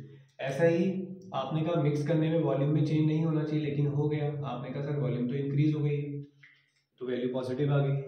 ऐसा ही इसका ऑपोजिट यहाँ पे कर दोगे, मैं दोबारा लिख देता हूँ, ठीक है। अब कॉन्सेप्ट पे आते हैं कैसा क्यों हो रहा है। देखिए बेटा ऐसा है कि आपकी क्लास के दो सेक्शन थे, सेक्शन ए और सेक्शन बी, ठीक है। ये सेक्शन ए वाले बच्चे हैं सब 12th के, ये सेक्शन बी वाले बच्चे हैं, ठीक है, सेक्शन ए और सेक्शन बी। तो जब सेक्शन ए वाली क्लास है तो बेटा ए और ए के बीच में इंटरेक्शन है, सेक्शन बी वाली क्लास में बी और बी के बीच में इंटरेक्शन है, ए के साथ इंटरेक्ट कर रहे हैं, बी के साथ इंटरेक्ट कर रहे हैं। अब हमने क्या किया, इन दोनों क्लासेस को मिला दिया, ठीक है। मान लो एक मैथ्स की क्लास है, एक बायो वाली क्लास है, और मैं केमिस्ट्री पढ़ा रहा हूँ, तो दोनों क्लासेस को मैंने क्या कर दिया, मिला दिया। पहले मैथ्स वाले बच्चे मैथ्स वालों के साथ इंटरेक्ट कर रहे थे, बायो वाले स्टूडेंट बायो वालों के साथ इंटरेक्ट कर रहे थे, ठीक है। अब अगर इन दोनों को मिला दिया और मैंने अब इस क्लास में ए और बी दोनों को बिठा दिया है, तो नए इंटरेक्शंस कौन से आ गए, ए और बी के बीच में। अब मैथ्स वाले स्टूडेंट बायो वालों के साथ भी इंटरेक्ट करेंगे। अगर ये पुराने वाले इंटरेक्शंस और नए वाले इंटरेक्शंस में कोई फर्क नहीं है, मतलब जैसा बिहेवियर तुम्हारा ए पार्टिकल्स के साथ था वैसा ही बी पार्टिकल्स के साथ था। जैसा मैथ्स वाले स्टूडेंट्स के बीच में कोलैबोरेशन था और बायो वाले स्टूडेंट्स का बायो वालों के साथ था, जब दोनों को मिला दिया गया तो उनका आपस में भी कोलैबोरेशन वैसा ही है, कोई प्रॉब्लम किसी को नहीं आई। तो पहले वाले इंटरेक्शन और बाद वाले इंटरेक्शंस क्या है, सिमिलर। अब मैं ए और बी की जगह हटा के इनको बोलता हूँ बेटा सॉल्यूट इंटरेक्शंस और दूसरे solvent interaction। तो solute interaction and solvent interactions are almost similar to solute interaction। ऐसा ही तो है कि solute के साथ जैसा इंटरेक्ट कर रहा था, solvent के साथ जैसा इंटरेक्ट कर रहा था, वैसा ही solute के साथ भी इंटरेक्ट कर रहा है। तो यहाँ पर आप बोलोगे सर कोई चेंज हुआ ही नहीं, इनको अलग रखो साथ में रखो, कोई फर्क नहीं पड़ता, कोई प्रॉब्लम की बात नहीं है। तो ये सब जगह सेम बिहेवियर दिखाएंगे, तो ये फॉलो करेंगे आइडियल सॉल्यूशन को। तो ऐसे सॉल्यूशंस क्या होते हैं, आइडियल होते हैं। एग्जांपल बहुत सिंपल है, एग्जांपल में तुम्हें क्या करना है, तुमने लिया एन हेक्सेन, एन का मतलब होता है नॉर्मल चेन, एन हेक्सेन लिया, दूसरा एन हेप्टेन ले लो, एक मेंबर आगे वाला ले लो। आपने मिथाइल अल्कोहल लिया, साथ में इथाइल अल्कोहल ले लो। आपने बेंजीन लिया, दूसरा साथ में टॉलुइन ले लो। बेटा एग्जांपल बहुत सिंपल होंगे, देखते ही पहचान जाओगे, अपनी तरफ से दो एग्जांपल याद करके जाने, ठीक है। ये तो हो गया आइडियल सॉल्यूशन, क्लियर हुआ। तो इंटरेक्शंस के बेसिस पे आंसर कैसे करोगे, solute-solvent interaction and solute-solute interactions and solvent-solvent interactions are similar to solute-solvent interaction, यानी कि older interactions are similar to new interactions। अब आते हैं पॉजिटिव डेरिवेशन कि सर यहाँ ऐसा क्या हुआ। अब ये है हमारे पास अगेन मैथ्स वाली क्लास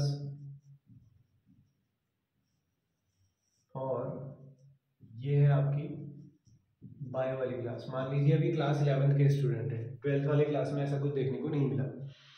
अब जब पहले हम इंटरेक्शंस की बात करें तो ए इंटरेक्ट कर रहे थे, यहाँ बी और बी इंटरेक्ट कर रहे थे, जब दोनों को मिला दिया तो अब ए और बी इंटरेक्ट करेंगे। अब जब ए और बी को साथ रखा गया तो देखा ये गया कि ए और बी के बीच में इंटरेक्शन वीक है, समझ रहे हो, यानी कि मैथ्स वाले स्टूडेंट बायो वालों के साथ रहना नहीं चाह रहे।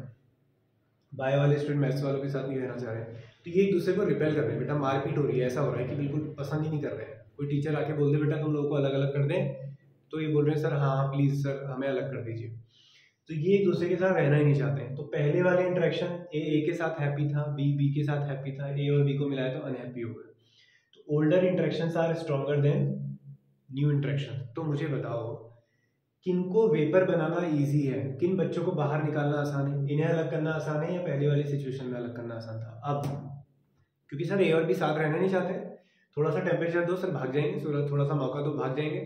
तो इसका मतलब ये है कि आप थोड़ा सा ही टेम्परेचर दोगे और ये ए और बी बहुत जल्दी भागेंगे। इनकी स्केपिंग टेंडेंसी क्या हो गई है, बढ़ गई, क्योंकि इनके बीच के इंटरेक्शंस क्या हो गए हैं, वीक हो गए हैं। ये साथ रहना नहीं चाहते हैं, एक दूसरे को रिपेल कर रहे हैं। तो इनको थोड़ा सा टेम्परेचर आपने दिया, आप लोगों ने सोचा था कि सर 10 डिग्री सेल्सियस टेम्परेचर बढ़ाएंगे तो 100 लोग भाग जाएंगे, लेकिन हमने देखा क्या, एक्सपेक्टेशन क्या थी डाउट्स की, अगर 10 डिग्री सेल्सियस टेम्परेचर बढ़ाएंगे तो 100 लोग भागेंगे, लेकिन हुआ क्या रियलिटी में 10 डिग्री सेल्सियस टेम्परेचर बढ़ाने पर 150 लोग भाग गए। तो वैल्यू आ गई ज़्यादा, ऑब्जर्व वैल्यू क्या आई, ज़्यादा आई, कैलकुलेटेड कम आ रही थी। हम लोग सोच रहे 100 बच्चे भागेंगे, लेकिन कितने भाग जा रहे हैं, 150 भाग जा रहे हैं टेम्परेचर बढ़ाने से। तो इसका मतलब उनके बीच के इंटरेक्शंस वीक होंगे तो वेपर ज़्यादा बनेगी। लॉजिकल है इस बात में, सारे लॉजिक्स हैं कि अगर इंटरेक्शंस ही वीक हैं तो वेपर ज़्यादा बनेगी, तो बन रही है वेपर ज़्यादा। अब इस पर बात करते हैं, ठीक है। तो प्रोसेस कैसी होती है, ये एंडोथर्मिक होती है। एनर्जी रिलीज नहीं हो रही होगी, एब्जॉर्ब कर रहे होंगे, क्योंकि कुछ फेवर नहीं कर रहा है रिएक्शन को, तो एंडोथर्मिक रहेगी। वॉल्यूम में चेंज क्या है अब आपका, ग्रेटर देन 0 है। मतलब जो कॉन्सेप्ट था कि 5 लीटर मिलाया, 5 लीटर मिलाया तो बनना चाहिए था 10 लीटर, तो पहले भी 10 लीटर है टोटल, बाद में भी 10 लीटर है, तो 0 आ रहा है, लेकिन यहाँ पे 0 नहीं आ रहा, यहाँ पे ग्रेटर देन 0 आ रहा है। इसका मतलब वॉल्यूम क्या है बेटा, वॉल्यूम एक्सपेंशन ही तो है ना, वॉल्यूम कितना आप कवर कर पा रहे हो। तो अब ए और बी साथ में नहीं रहना चाहते हैं। अब इमेजिन करो अगर ए और बी अच्छे इंटरेक्शन दिखाते हैं, इनकी दोस्ती आपस में अच्छी होती, तो क्लास में बहुत क्लोज बैठे होते ना, सब आसपास बैठ के एकदम गपशप लगा रहे होते। लेकिन ए और बी साथ में नहीं रहना चाहते, तो बिल्कुल फैल के दूर दूर। तो इसका मतलब इनकी वॉल्यूम बढ़ गई है ना, इन दोनों के बीच में रिपल्शन है, तो इनकी वॉल्यूम क्या हो गई, बढ़ गई है। तो ये वॉल्यूम मान लीजिए 10 लीटर, लॉजिकल थोड़ा सा आर्बिटरी वैल्यू ले रहा हूँ, मान लीजिए कितनी होगी, 11 लीटर हो गई, पहले कितनी थी 10 लीटर, तो आप बोलोगे सर 1 लीटर बढ़ गई, एक्सपेंशन हो गई होगी। क्लियर हुआ। तो ये कहानी है आपकी पॉजिटिव डेविएशन। अब मुझे लगता है कि नेगेटिव डेविएशन के बारे में मुझे कुछ भी कहने की रिक्वायरमेंट नहीं है, सब कुछ उल्टा, ये सारी वैल्यूज उल्टी। यानी कि अब ए और बी को साथ में मिलाया जाए, दूसरा केस ये हो सकता है कि ए और बी को साथ में मिलाया जाए तो उनके बीच में इंटरेक्शन बड़े स्ट्रांग हो जाए, वो खुश कि सर हाँ हमें साथ में ही रहना है। तो ए और बी के बीच में अगर इंटरेक्शंस क्या हो जाए, स्ट्रांग हो जाए, तब आप बोलोगे सर इनको तो भगाना आसान ही नहीं है। ठीक है, स्कूल की बेल बज गई, छुट्टी हो गई, बच्चे घर जाने को तैयार ही नहीं है कि नहीं सर बड़ा मजा आ रहा है सर क्लास में। ठीक है, हाँ समझदार बच्चे। तो ए और बी के बीच में इंटरेक्शंस क्या हो गए, अगर बहुत ज़्यादा स्ट्रांग हो गए हैं तो उनका वेपर कम बनेगा। ठीक है, आपने सोचा बेल बजाते ही 2 सेकंड के अंदर सारे बच्चे बाहर आ जाएंगे, लेकिन तुमने देखा बेल बजाने के बाद 2 सेकंड में सारे बच्चे को छोड़ो, मुश्किल से 1-2 बच्चे बाहर आए, तो वेपर प्रेशर क्या हो गया, फिर कम, स्केपिंग टेंडेंसी कम होगी क्योंकि इंटरेक्शंस स्ट्रांग हो गए। तो बस ये कहानी है। अब एग्जांपल पे और मैं ग्राफ पे आ जाता हूँ, इसके बड़े इंपॉर्टेंट है वो। अच्छा एक चीज़ और, इंटरेक्शंस की बेसिस पे जैसे हम लोगों ने यहाँ पे बोला कि solute solute interactions and solvent solvent interactions are similar to solute solvent interaction. यहाँ पे क्या बोलोगे इस सिचुएशन में, बोलो इंटरेक्शन वीक हो गए थे ना, इंटरेक्शन कैसे हो गए थे वीक, तो solute solute interaction, solvent solvent interactions are greater than solute solvent interaction, यानी कि नए वाले इंटरेक्शंस वीक हैं पुराने वाले इंटरेक्शन से। तो ये कहानी थी। चलिए तो सबसे पहले हम लोग लिख लेते हैं इनके एग्जांपल्स। तो आइडियल, पॉजिटिव और नेगेटिव। तो पॉजिटिव आइडियल के तो मैंने बता ही दिया अभी आपको, है ना, N-hexane, n-heptane, benzene, toluene, chlorobutane, bromobutane, ऐसे आएंगे। पॉजिटिव डेविएशन में इंटरेक्शंस क्या करने हैं, वीक करने हैं। क्या करने हैं, इंटरेक्शंस वीक। बेटा एल्कोहल लो और एल्कोहल में कुछ भी डाल दो, एल्कोहल में पानी डाल दिया तुमने, एल्कोहल एल्कोहल के साथ बहुत बढ़िया हाइड्रोजन बॉन्डिंग दिखाता है, एल्कोहल वाटर के साथ भी हाइड्रोजन बॉन्डिंग दिखाता है, लेकिन एल्कोहल और वाटर की हाइड्रोजन बॉन्डिंग वीक होती है as compared to alcohol alcohol की हाइड्रोजन बॉन्डिंग। ठीक है, तो एल्कोहल में अगर पानी डाल दिया तो इनके बीच की भी इंटरेक्शन वीक, अल्कोहल में तुम एसीटोन डाल दो, इनकी इंटरेक्शन वीक, अल्कोहल में क्लोरोफॉर्म डाल दो, इंटरेक्शन वीक। तो अल्कोहल में कोई भी कंपाउंड ऐड कर देना, वो सारे एग्जांपल किसके हो जाएंगे, पॉजिटिव डेविएशन के। और यहाँ पे आता है तुम्हारा HNO3 नाइट्रिक एसिड और HCl को मिला लो, बढ़िया इंटरेक्शन बनेगी एकदम, ठीक है। और सबसे बेस्ट एग्जांपल तो इसमें है chloroform plus acetone. Acetone acetone के साथ डाइपोल डाइपोल इंटरेक्शन दिखाता है, क्लोरोफॉर्म क्लोरोफॉर्म के साथ डाइपोल इंटरेक्शन दिखाता है, लेकिन जब दोनों को मिला देते हैं ना बेटा, तो इसमें बनती है हाइड्रोजन बॉन्डिंग। इस वजह से इनके इंटरेक्शंस क्या हो जाते हैं, स्ट्रॉन्ग हो जाते हैं, ठीक है। कहानी क्लियर है। तो ये एग्जांपल तुम लोगों को दो एग्जांपल याद रखने हैं, बाकी चीज़ें तुम देखकर पहचान जाओगे। मैं थोड़ा सा ग्राफ का तुम्हें आइडिया देता हूँ इसके। तो पहले हम ग्राफ बनाते हैं बेटा आइडियल सोल्यूशन के लिए। तो हमारे पास एक बाइनरी सोल्यूशन है, चलिए तो एक बाइनरी ग्राफ है, यानी कि दो एक्सिस हमने एक साथ दिखाई हुई है। नीचे है मोल फ्रैक्शन, ठीक है, और ऊपर साइड है वेपर प्रेशर। तो हमारे पास दो कंपोनेंट हैं, ए और बी। मान लीजिए कि ए ज़्यादा उड़ सकता है बी के कंपैरिजन। जैसे मैंने एक हाथ में पानी डाला और एक हाथ में सैनिटाइज़र, तो मुझे बताइए पहले कौन उड़ेगा, सैनिटाइज़र, क्योंकि सर अल्कोहल है ना। तो पानी और अल्कोहल का अगर हम कंपैरिजन करें तो आप बोलेंगे सर वाटर देर में इवेपोरेट होगा क्योंकि अल्कोहल पहले हो जाएगा। तो मान लीजिए ए वाला जो है वो अल्कोहल है और बी वाला क्या है, वाटर है, कुछ ऐसा मान लेते हैं, ठीक है। तो बेटा ए अगर ज़्यादा उड़ेगा तो ए का वेपर ज़्यादा बनेगा, तो हम इसको ऊपर रखते हैं। बी का वेपर कम बनेगा तो हम उसको रखते हैं नीचे, तो ये वेपर प्रेशर है। तो यहाँ पर इस वाली लाइन पर सिर्फ कौन प्रेजेंट है, आपके पास ए कंपोनेंट प्रेजेंट है, और इस वाली लाइन पे सिर्फ बी कंपोनेंट प्रेजेंट है। तो ये आपका जो पॉइंट है, ठीक है, ए वाला जो पॉइंट है, यहाँ पे मैं ऐसे लिख देता हूँ कि मोल फ्रैक्शन ऑफ ए जो है यहाँ पर 1 है, मैक्सिमम है 100%, यानी कि तो उस टाइम पे एक्स बी कितना है, 0 है। और इस वाले पॉइंट पे, इस वाली लाइन पे एक्स बी 100% है, और जबकि एक्स ए है ही नहीं, एक्स ए है ही नहीं। तो सिर्फ एक्स ए है तो बेटा प्योर हो गया, तो ये नोटेशन हो गया पी नॉट ए, और ये वाला नोटेशन क्या हो गया, पी नॉट बी। क्लियर हुआ इतना। अब क्या करेंगे, इस ए में धीरे धीरे बी ऐड करना शुरू करो, ए को हटाते जाओ, बी को ऐड करते चले जाओ। तो बेटा ए की क्वांटिटी क्या होने लगेगी, तो मैं यहाँ पे क्या कर रहा हूँ बेटा, हम इस साइड जा रहे हैं, यानी कि हम ए को कम कर रहे हैं, बी को इंक्रीज कर रहे हैं, बी को इंक्रीज कर रहे हैं, ए को कम कर रहे हैं, ए को कम कर रहे हैं, ए को कम करते करते खत्म कर दिया और बी मैक्सिमम हो गया। तो आइए जरा ये देखिए, धीरे धीरे धीरे ए खत्म हो गया, ए खत्म हो गया। तो इस लाइन पे ए है ही नहीं, कौन है, सिर्फ बी प्रेजेंट है। ऐसे ही यहाँ से आओ, यहाँ सिर्फ बी प्रेजेंट है, ए नहीं है, धीरे धीरे बी को कम करो, ए बढ़ाते जाओ, तो ऐसे ग्राफ बनने वाला है। क्लियर हुआ। तो ये बन गया। तो ये जो ए वाली लाइन है ना बेटा, ये दिखा रहा है P A is equal to P not A X A, और ये वाली लाइन दिखा रही है P B is equal to P not B X B. और ऊपर से जो लाइन, अब इनको अगर हम ज्वाइन कर देते हैं, दोनों को, इन दोनों को ज्वाइन कर देते हैं, तो हमें मिलता है पी एस, यानी कि सॉल्यूशन का vapour pressure P A plus P B. तो ये ग्राफ है आपका आइडियल सॉल्यूशन के। अब इसी को हम लोग पॉजिटिव डेविएशन और नेगेटिव डेविएशन के लिए भी बना सकते हैं, और मैं यहीं पे बना रहा हूँ, मैं अलग से नहीं लिख रहा हूँ उसको, ठीक है, थोड़ा सा हमारा टाइम सेव हो जाएगा। अब अगर पॉजिटिव डेविएशन है तो हम सोच रहे थे कि प्रेशर ये है, लेकिन प्रेशर तो क्या आ रहा था, ज़्यादा आ रहा था, तो ग्राफ को थोड़ा इंक्रीज करोगे। प्रेशर हमारी एक्सपेक्टेशन से ज़्यादा आ रहा था, सोल्यूशन का प्रेशर भी ज़्यादा आ रहा था, तो ग्राफ कुछ ऐसा चलेगा। अब यही बात अगर हम क्या करें नेगेटिव डेविएशन के लिए, तो प्रेशर हमें लग रहा था ये ब्लू लाइन वाला है, लेकिन प्रेशर तो कहाँ आ रहा है, नीचे आ रहा है। हमें ये ब्लू लाइन लगी थी लेकिन प्रेशर तो कम आ रहा है। हमें ये वाली लाइन लग रही थी डार्क वाली, लेकिन प्रेशर उससे कम आ रहा है, तो सबको नीचे तरफ कर दो, ठीक है। तो बनाते हुए कैसे मैंने बनाया वो आप समझ गए होंगे। अब देखने के बाद तो कोई नहीं पहचान सकता कि क्या हो गया यहाँ पर। तो ये example ideal solution, non ideal solution मैंने आपको बता दिए हैं। अब हम बात करते हैं एक छोटा सा टॉपिक और इसी के अंदर है, एजियोट्रॉपिक मिक्सचर। बेटा एजियोट्रॉपिक मिक्सचर क्या होता है, एक ऐसा मिक्सचर जो कांस्टेंट टेम्परेचर पे बॉईल हो जाए, यानी कि उसकी लिक्विड और गैसेस फेजेस में कॉम्पोजिशन क्या हो, सेम हो।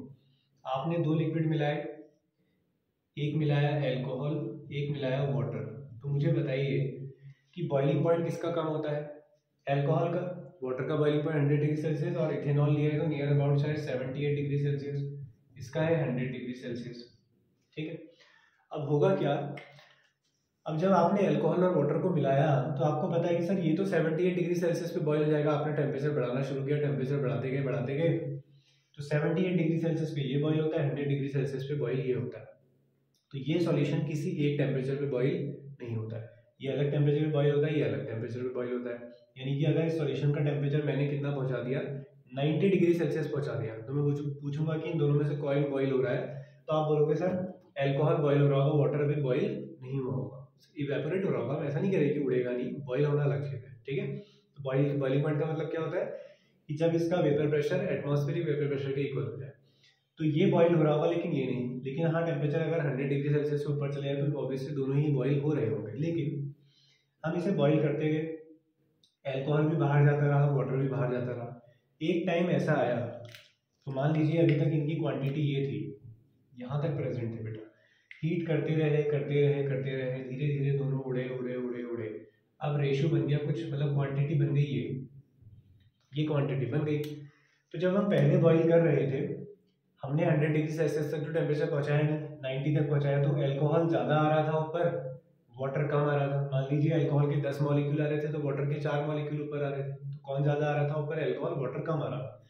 धीरे धीरे यहाँ पे एक ऐसा रेशियो फिक्स हुआ कि अब जब मैंने बॉईल किया तो पहले क्या था, 4 एल्कोहल के मॉलिक्यूल्स, तो मान लीजिए 2 वाटर के मॉलिक्यूल्स। लेकिन एक ऐसी वैल्यू यहाँ पर अब फिक्स हो गई है, जब हम देखते हैं कि एक वाटर का मॉलिक्यूल बॉईल होता है, 2 वाटर के मॉलिक्यूल बॉईल होते हैं, एल्कोहल के मॉलिक्यूल बॉईल होते हैं, तो 2 ही वाटर के मॉलिक्यूल भी बॉईल होते हैं। तो इसका मतलब ये है कि कांस्टेंट टेम्परेचर पे बॉईल हो रहे हैं, और कांस्टेंट टेम्परेचर पे बॉईल कौन होते हैं, एक लिक्विड, प्योर लिक्विड। अगर 2 अलग अलग लोग हैं तो अलग अलग टेम्परेचर पे बॉईल होने चाहिए। तो इसका मतलब अब ये बिहेव कर रहा है एज अ प्योर लिक्विड, कि इसकी कॉम्पोजिशन वेपर फेज में क्या हो चुकी है, अब सेम, दोनों बराबर क्वांटिटी में ऊपर जा रहे हैं, तो it behave like a pure liquid. तो ऐसे लिक्विड, ऐसे सॉल्यूशन जो एक पर्टिकुलर कॉन्सेंट्रेशन पे, एक पर्टिकुलर रेशियो पे कांस्टेंट टेम्परेचर पे बॉईल होते हैं, उनको हम बोलते हैं एज़ोट्रॉपिक मिक्सचर। अब ये मिक्सचर एज़ोट्रॉपिक बन गया है।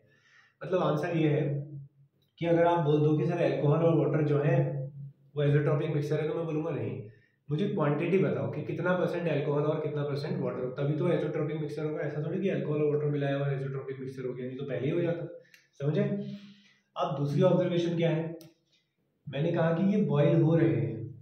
अब बॉइलिंग पॉइंट में भी इंटरेस्टिंग चीज देखने को मिली कि इसका बॉइलिंग पॉइंट या तो इन दोनों बॉइलिंग पॉइंट के मैक्सिमम बॉइलिंग पॉइंट से हाई होगा, यानी कि ये सॉल्यूशन या तो इनसे ज़्यादा पे बॉईल हो रहा होगा, मान लीजिए 110 डिग्री सेल्सियस पे बॉईल हो गया, या फिर 78 से भी कम कितने पे बॉईल हो गया। मैंने हालांकि वैल्यू बहुत ज़्यादा डिफरेंस करा है ये, तो हायर बॉइलिंग पॉइंट से ज़्यादा पे बॉईल होगा, या फिर लोअर बॉइलिंग पॉइंट से भी कम पर। अगर कोई सोल्यूशन हायर वाले बॉइलिंग पॉइंट से भी ज़्यादा पे बॉईल होता है, तो ऐसे सॉल्यूशंस को हम बोलते हैं मैक्सिमम बॉइलिंग एज़ोट्रॉप्स, कि बॉइलिंग मैक्सिमम करनी पड़ रही है। अगर इन दोनों के कम वाले टेम्परेचर से भी कम पे बॉईल हो जाता है तो हम बोलते हैं उसे मिनिमम बॉइलिंग एज़ोट्रॉप्स। क्लियर हुआ? बोलो बेटा, क्लियर? बढ़िया। तो मैक्सिमम बॉइलिंग एज़ोट्रॉप और मिनिमम बॉइलिंग एज़ोट्रॉप। अब ऐसा होगा कब? मैक्सिमम बॉइलिंग का मतलब है उनके बीच के इंटरेक्शंस स्ट्रॉन्ग इंटरेक्शन किस में थे, बोलो? पॉजिटिव डेविएशन में, नेगेटिव डेविएशन में? बिल्कुल सर, जब नेगेटिव डेविएशन आता है तो बॉन्ड स्ट्रॉन्ग हो जाते हैं, वेपर कम बनती है। तो अगर स्ट्रॉन्ग बॉन्ड बन गए हैं तो वहां पर मिलेगी मैक्सिमम बॉइलिंग एज़ोट्रॉप। तो एक और पॉइंट ऐड कर लेंगे कि नेगेटिव डेविएशन क्या फॉर्म करते हैं, मैक्सिमम बॉइलिंग एज़ोट्रॉप, और इंटरेक्शंस वीक हैं तो वो कम टेम्परेचर पे बॉईल हो रहे होंगे, यानी कि बन रहे होंगे मिनिमम बॉइलिंग एज़ोट्रॉप्स। आइडियल सॉल्यूशन कोई भी एज़ोट्रॉप्स फॉर्म नहीं करते, क्योंकि एज़ोट्रॉप्स सिर्फ 2 टाइप के होते हैं, तो ये मैंने आपको बता दिए हैं। अब इनके एग्जाम्पल लिख लोगे आप लोग। मिनिमम बॉइलिंग एज़ोट्रॉप्स में आ जाएगा आपका 95% इथेनॉल, क्योंकि इथेनॉल को आपने पढ़ा था ना किस कैटेगरी में आता था, पॉजिटिव डेविएशन में। और दूसरे वाले में आता है 68% तुम्हारा नाइट्रिक एसिड, लिखा है नाइट्रिक एसिड। तो 68% नाइट्रिक एसिड अगर वाटर के साथ रखा जाए तो वो सॉल्यूशन किसकी तरह बिहेव करेगा, एक मैक्सिमम बॉइलिंग एज़ोट्रॉप की तरह बिहेव करेगा। ठीक है, तो ये कहानी है फिर इसकी। तो इसे अच्छे से आप लोग समझ लें। चलिए बेटा, तो हम बात करते हैं क्वालिटेटिव प्रॉपर्टीज की।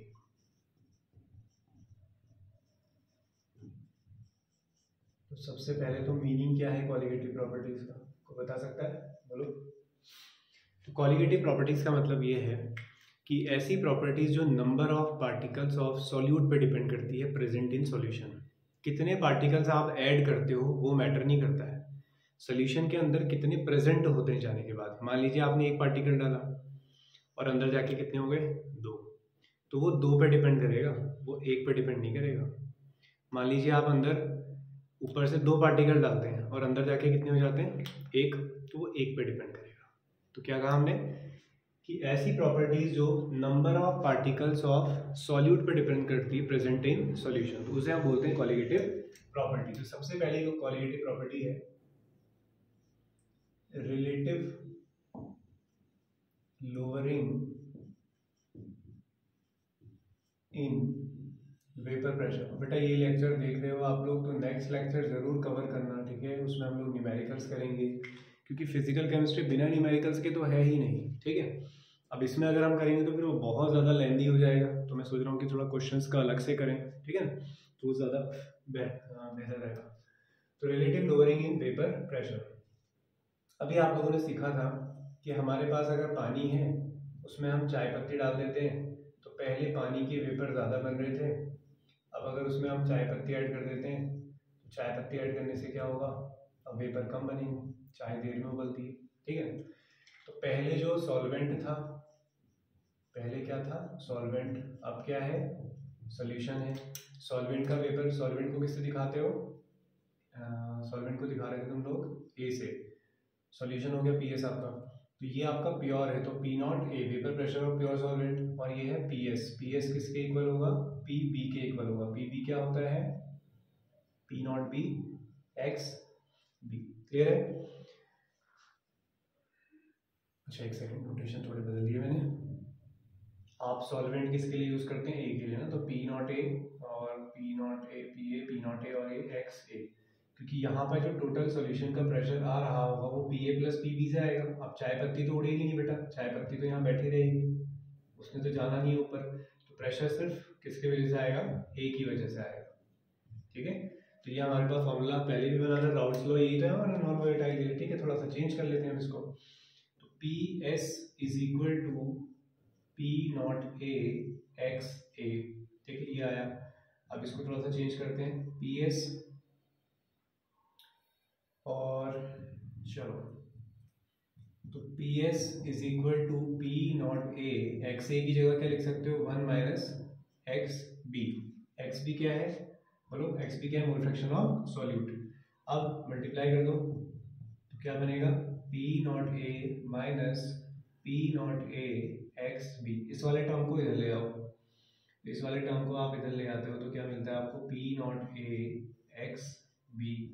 इधर क्या बचता है? P not A, P S को भी इधर ले जाओ, minus P S.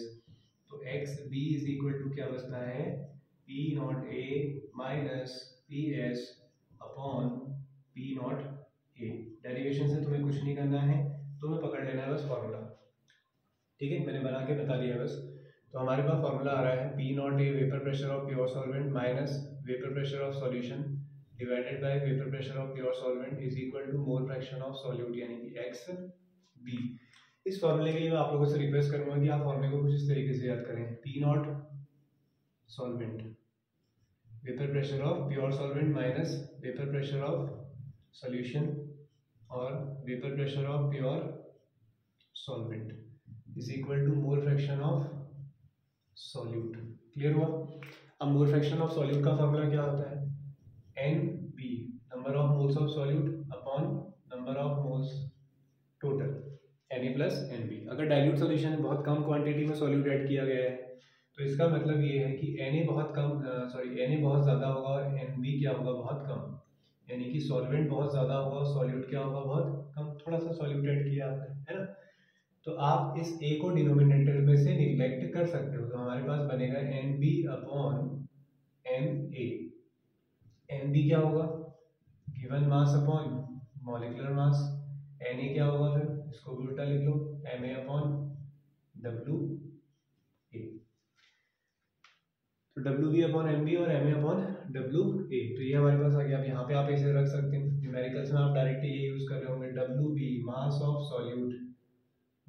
Solute upon उसका मॉलिकुलर मास। और यहाँ पे क्या आएगा, WA क्या है आपका, ये है मास ऑफ सॉल्वेंट और ये है उसका मॉलिकुलर मास। बेटा ये फॉर्मूला आप लोग यूज कर रहे होंगे। अब हेडिंग का क्या मीनिंग है, प्योर सॉल्वेंट में एक नॉन वॉलेटाइल सॉल्यूट ऐड करने से वेपर प्रेशर क्या हो जाता है, डिक्रीज। इसी को बोलते हैं relative lowering in vapour pressure, कि जब किसी प्योर सॉल्वेंट में एक नॉन वॉलेटाइल सॉल्यूट ऐड करते हैं तो उसका वेपर प्रेशर कम हो जाता है। उसी वेपर प्रेशर में डिक्रीमेंट को हम बोलते हैं लोअरिंग इन वेपर प्रेशर। बोलो, मान लो पहले वेपर प्रेशर कितना था, 100 था, ये मिलाने से वेपर प्रेशर कितना हो गया, 80। बोलो चेंज कितना आया, डिक्रीज कितने का हुआ, बोलो यार 20 का हुआ ना।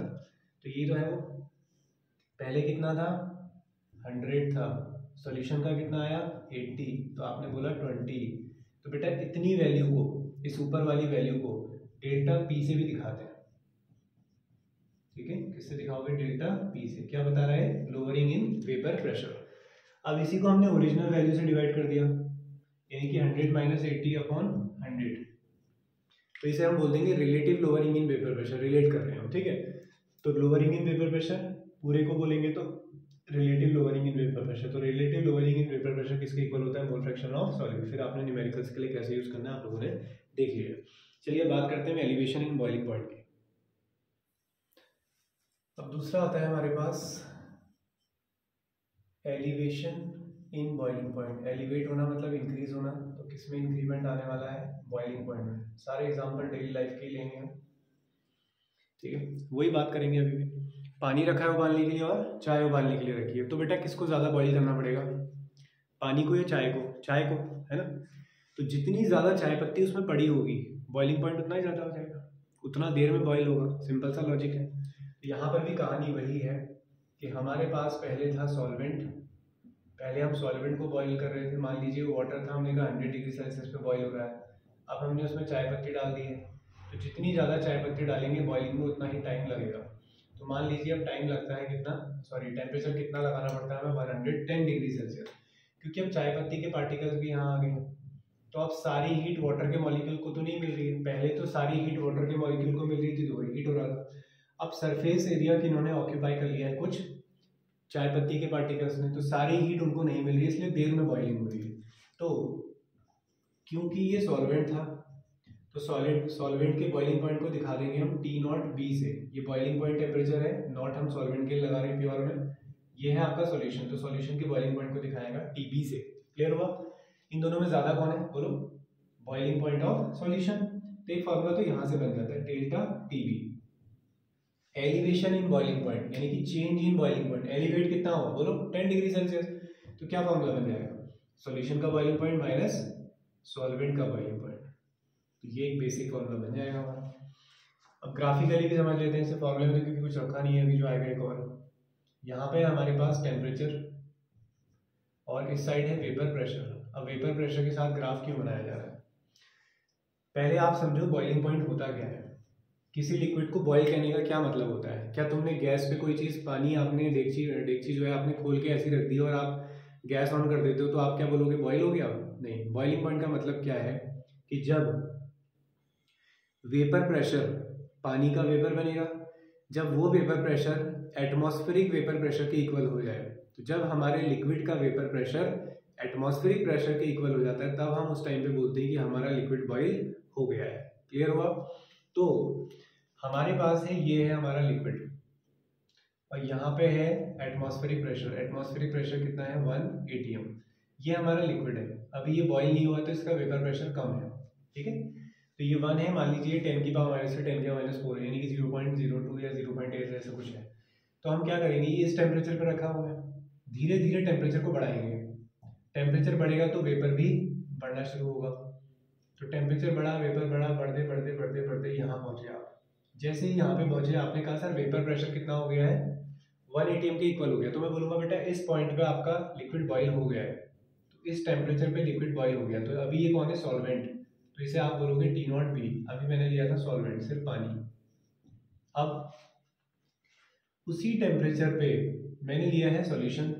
अब नीचे ही क्यों बनाया है, तुम ही बताओ। सॉल्वेंट और सॉल्यूशन में वेपर प्रेशर किसका ज़्यादा होगा, सॉल्वेंट का।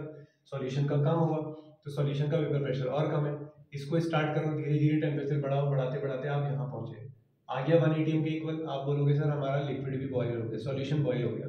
सॉल्यूशन बॉयल हुआ कहीं आगे जाके, तो वो है टी बी। तो टी नॉट बी यानी कि पहले ही आप बॉयल कर गए हैं। जब सॉल्यूशन आप बनाते हैं तो सॉल्यूशन देर में बॉयल होता है, तो सॉल्यूशन देर में बॉयल होता है, तो बेटा ये डिफरेंस कितना आ गया आपका, डेल्टा टी बी, जो यहाँ पे मैंने बताया, higher minus lower, T B minus T not B. तो टी बी क्या है यहाँ पर, boiling point of solution. T not B क्या है, boiling point of pure solvent. Notation को तो जितना रिपीट करो उतना अच्छा है। क्लियर हुआ। अब मैथमेटिकल रिलेशन क्या दिया जाता है, बहुत सिंपल सा है, delta T B is directly proportional to molality. बस ये फॉर्मूला याद रखना होता है, कुछ नहीं करना होता।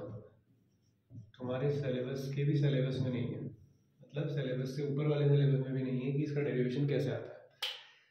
तो delta T B is equal to K B into M. M है यहाँ पे मोलैलिटी, बोलो क्या है, मोलैलिटी। के बी होता है इब्यूलियोस्कोपिक कांस्टेंट, इब्यूलियोस्कोपिक कांस्टेंट, या फिर इसे बोला जाता है molal elevation constant. Molal option नहीं है, ठीक है, याद करने के लिए बोलो कि कभी दूसरा वाला इजी हो, याद कर लेते हैं, पहला वाला भी याद होना चाहिए। इब्यूलियोस्कोपिक कांस्टेंट, इसकी यूनिट होती है केजी मोल इनवर्स, केजी पर मोल। ये डिपेंड करता है नेचर ऑफ सॉल्वेंट पे, अलग अलग सॉल्वेंट के लिए अलग अलग रहेगा नेचर ऑफ सॉल्वेंट। यानी कि आप पानी ले रहे हो तो ये फिक्स रहेगा, पानी में आप चीनी डालो, नमक डालो, चाय पत्ती डालो, कुछ भी डालो तो ये फिक्स हो जाएगा। अगर पानी की जगह बेंजीन ले लिया तो बदल जाएगा। तो सॉल्वेंट के नेचर पे डिपेंड करता है, इब्यूलियोस्कोपिक कांस्टेंट बोलते हैं। इसका भी एक और मामला होता है, चाहो तो बुक वगैरह में देख के याद कर लेना, वैसे कोई जरूरत नहीं है, ठीक है, कोई क्वेश्चन वगैरह कुछ नहीं होता उसके ऊपर। तो ये कहानी होगी, ग्राफ वगैरह मैंने सारा समझा दिया। तो क्या हुआ, पॉइंट क्या है कि नॉन वॉलेटाइल सॉल्यूट किसी प्योर लिक्विड में ऐड करने से उसका बॉइलिंग पॉइंट इंक्रीज हो जाता है, उसी को हम बोलते हैं एलिवेशन इन बॉइलिंग पॉइंट। दो फॉर्मूले हैं, बिल्कुल सिंपल है। मोलैलिटी का फॉर्मूला आप लोग जानते ही हैं, अगर मैं इसे ओपन करके लिखूँ तो क्या होता है, के बी इंटू मोलैलिटी क्या होती है, given mass upon molecular mass, mass of solvent किसमें, ये बी लेते हो ना आप, ठीक है, एम बी, और ये डब्ल्यू ए इन केजीज, ठीक है। 1000 वगैरह मल्टीप्लाई करेंगे तो ग्राम में लिखेंगे। तो ये हो गया आपका एलिवेशन इन बॉइलिंग पॉइंट। अब बात करते हैं डिप्रेशन इन फ्रीजिंग पॉइंट। चलिए तो अब बात करते हैं depression in freezing point. Depression आ गया बेटा, कम हो गया है, depression in freezing point, freezing point में कमी आ गई। इसके लिए भी बहुत लॉजिकल एग्जाम्पल मैं आप लोगों को दूंगा। आप क्या करो ना, आपने फ्रीज में आइसक्रीम जमानी है, ठीक है। अब आजकल तो सर्दियां हैं, आइसक्रीम सुन के ही ठंड लग रही है, ठीक है। तो आपने क्या करना है, फ्रीज में आइसक्रीम जमानी है। तो अगर आप सिर्फ पानी को जमाओ और वहीं पर आप पानी में आप थोड़ा सा गोला ऐड कर दो, कुछ थोड़े बहुत ड्राई फ्रूट ऐड कर दो, रसना डाल दो, जो भी चीज़ें आप लोग आइसक्रीम जमाने के लिए यूज़ करते हैं वो सब इसमें मिला दो। एक तरफ है हमारे पास सिर्फ वाटर और एक तरफ है सॉल्यूशन जिसमें काफ़ी सारे नॉन वॉलेटाइल सॉल्यूट ऐड हो चुके हैं। तो मुझे बताओ कि किसके लिए टेम्परेचर को तुम्हें ज़्यादा कम करने की ज़रूरत है। आप बोलोगे सर जो आइस है ना वो तो 0 डिग्री सेल्सियस पे फ्रीज हो जाएगा, लेकिन आइसक्रीम में अगर हम बहुत ज़्यादा अमाउंट डाल रहे हैं तो -3, और ज़्यादा ऐड करते हैं तो शायद हमें टेम्परेचर और कम करना पड़े, और ज़्यादा ऐड करें तो शायद हमें -10 -12 तक भी जाना पड़ सकता है। सिंपल सा लॉजिक है। तो बात क्या है कि पहले वाला जो है वो वाटर है, वाटर मतलब प्योर सॉल्वेंट, प्योर सॉल्वेंट के फ्रीजिंग पॉइंट को दिखाओगे T0F से। ये बन चुका है सॉल्यूशन, सॉल्यूशन के फ्रीजिंग पॉइंट को दिखाओगे TF से। तो मुझे बताइए कौन ज़्यादा है इस बार, ये है। तो क्या बात निकल कर आई यहाँ से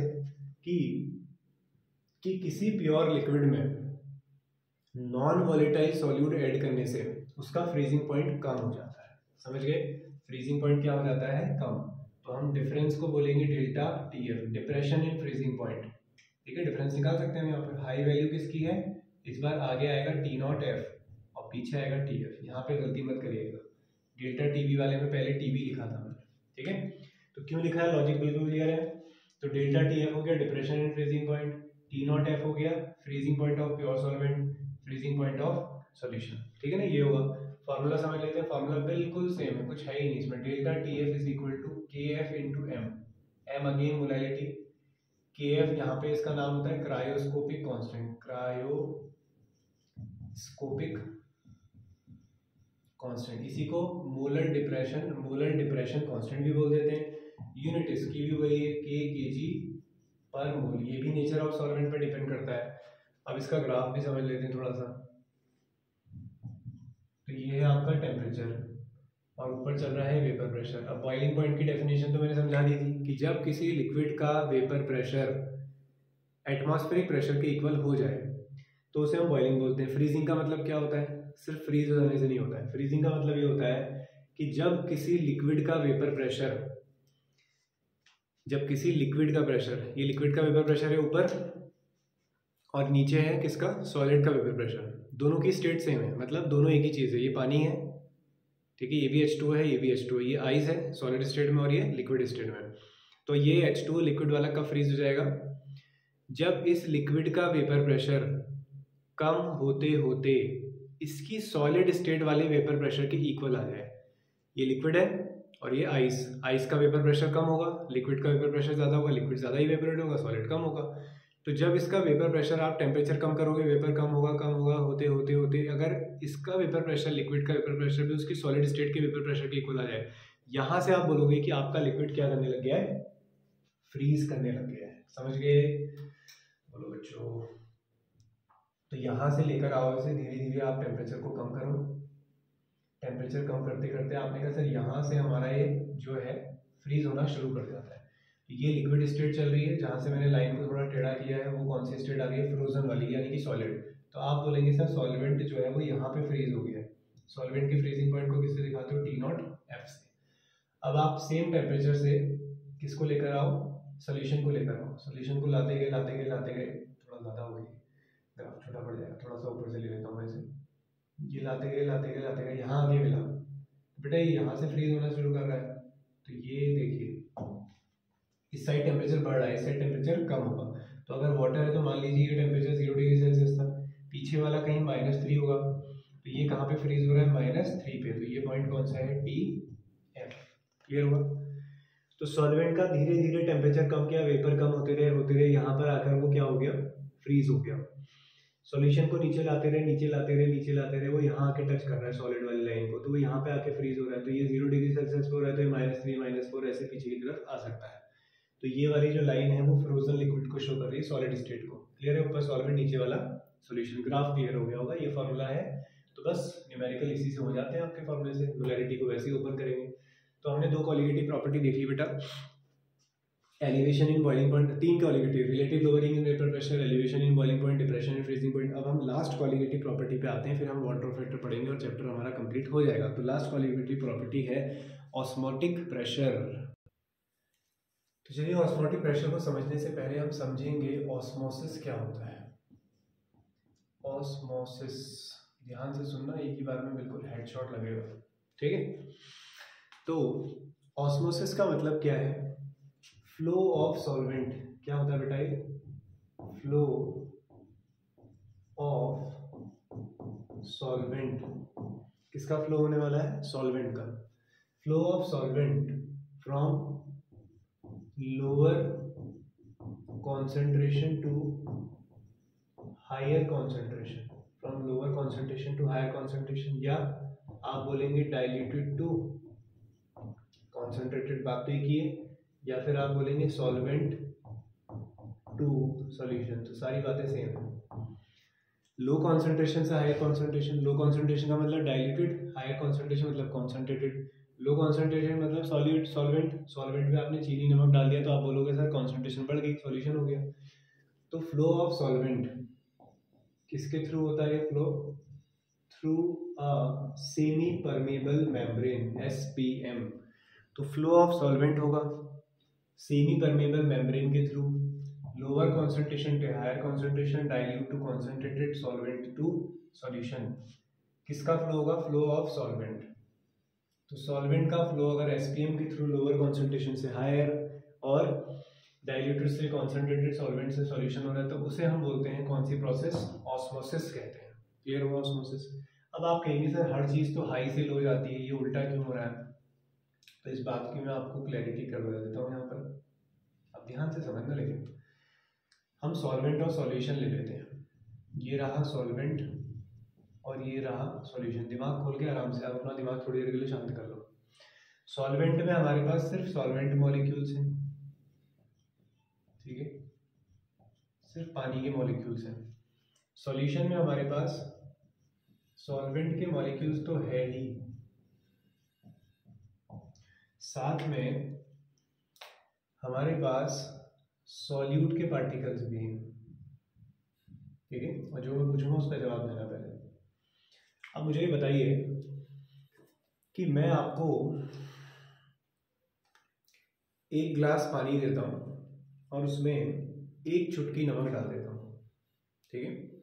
एक गिलास पानी लिया और एक चुटकी नमक उसमें डाल दिया, आपने पिया, तो मुझे लगता है कि ज़्यादा सॉल्टी तो नहीं लगेगा, ठीक लगेगा, ओके ओके, है ना। अब मैं क्या करता हूँ, आपको एक चम्मच पानी देता हूँ और उसमें एक चुटकी नमक डाल देता हूँ, आप टेस्ट करके बताओ। अब ज़्यादा सॉल्टी लगा ना, लेकिन तुम कैसी बातें कर रहे हो, ज़्यादा सॉल्टी कैसे लगता है? पहले भी मैंने तुम्हें उतना ही सॉल्ट दिया जितना आप दिया है। ऐसे ही यहाँ पर भी है कि सॉल्वेंट जितना पहले है वहाँ पर भी उतना ही है, यहाँ भी सॉल्वेंट उतना ही है, वहाँ भी सॉल्वेंट उतना ही है, लेकिन वहाँ पे सॉल्वेंट के साथ क्या प्रेजेंट है, सॉल्यूट भी प्रेजेंट है। तो सॉल्यूट के कंपैरिजन की वजह से यहाँ सॉल्वेंट ज़्यादा है और वहाँ सॉल्वेंट क्या है, कम। जैसे आपने कहा एक चम्मच पानी में नमक ज़्यादा है, जबकि एक गिलास में वही नमक आपको कम लगा, यानी कि मैंने 10 मिलीग्राम आपको एक चम्मच में दिया तो आपको ज़्यादा लगा, लेकिन वही 10 मिलीग्राम आपको एक गिलास में दिया तो कम दिया, एक बाल्टी में दूंगा तो और कम लगेगा। तो यहाँ पे सॉल्वेंट यानी कि काले वाले पार्टिकल्स बराबर है, लेकिन सॉल्यूट के कंपैरिजन में यहाँ पर ये वाला, यहाँ पर सॉल्वेंट की कॉन्सेंट्रेशन कम हो रही है। किसकी कॉन्सेंट्रेशन कम हो रही है, सॉल्वेंट की। सॉल्वेंट को ज़रूरत है और डालने की इधर, तो इसलिए सॉल्वेंट के रिस्पेक्ट में इसकी कॉन्सेंट्रेशन हो गई हाई, किसके रिस्पेक्ट में, सॉल्वेंट के टर्म्स में, और इसकी कॉन्सेंट्रेशन क्या हो गई, लो। तो रियलिटी में क्या हो रहा है, फिर अब चीज़ें सॉल्वेंट से सॉल्यूशन की तरफ जा रही है, यानी कि हायर टू लोअर। अब वीडियो को जितनी बार पीछे करना है देखो, समझो, मैं दोबारा भी बोलूँगा तो यही बात बोलूँगा, ठीक है। अब अंडरस्टैंडिंग तुम्हारी है बेटा, क्लियर हुआ? तो चलिए, ये है हमारे पास ऑस्मोसिस। तो flow of solvent through a semi permeable membrane, एक ऐसी मेम्ब्रेन, यहाँ पे सेमी परमेबल मेम्ब्रेन लगा देंगे हम, जो कुछ लोगों को अलाउ करती है, तभी तो सेमी नाम है उसका। तो वो सिर्फ सॉल्वेंट के पार्टिकल्स को अलाउ करती है, वो सॉल्यूट के पार्टिकल्स को नहीं जाने देती। सॉल्यूट के पार्टिकल्स बड़े होते हैं एज कम्पेयर टू सॉल्वेंट।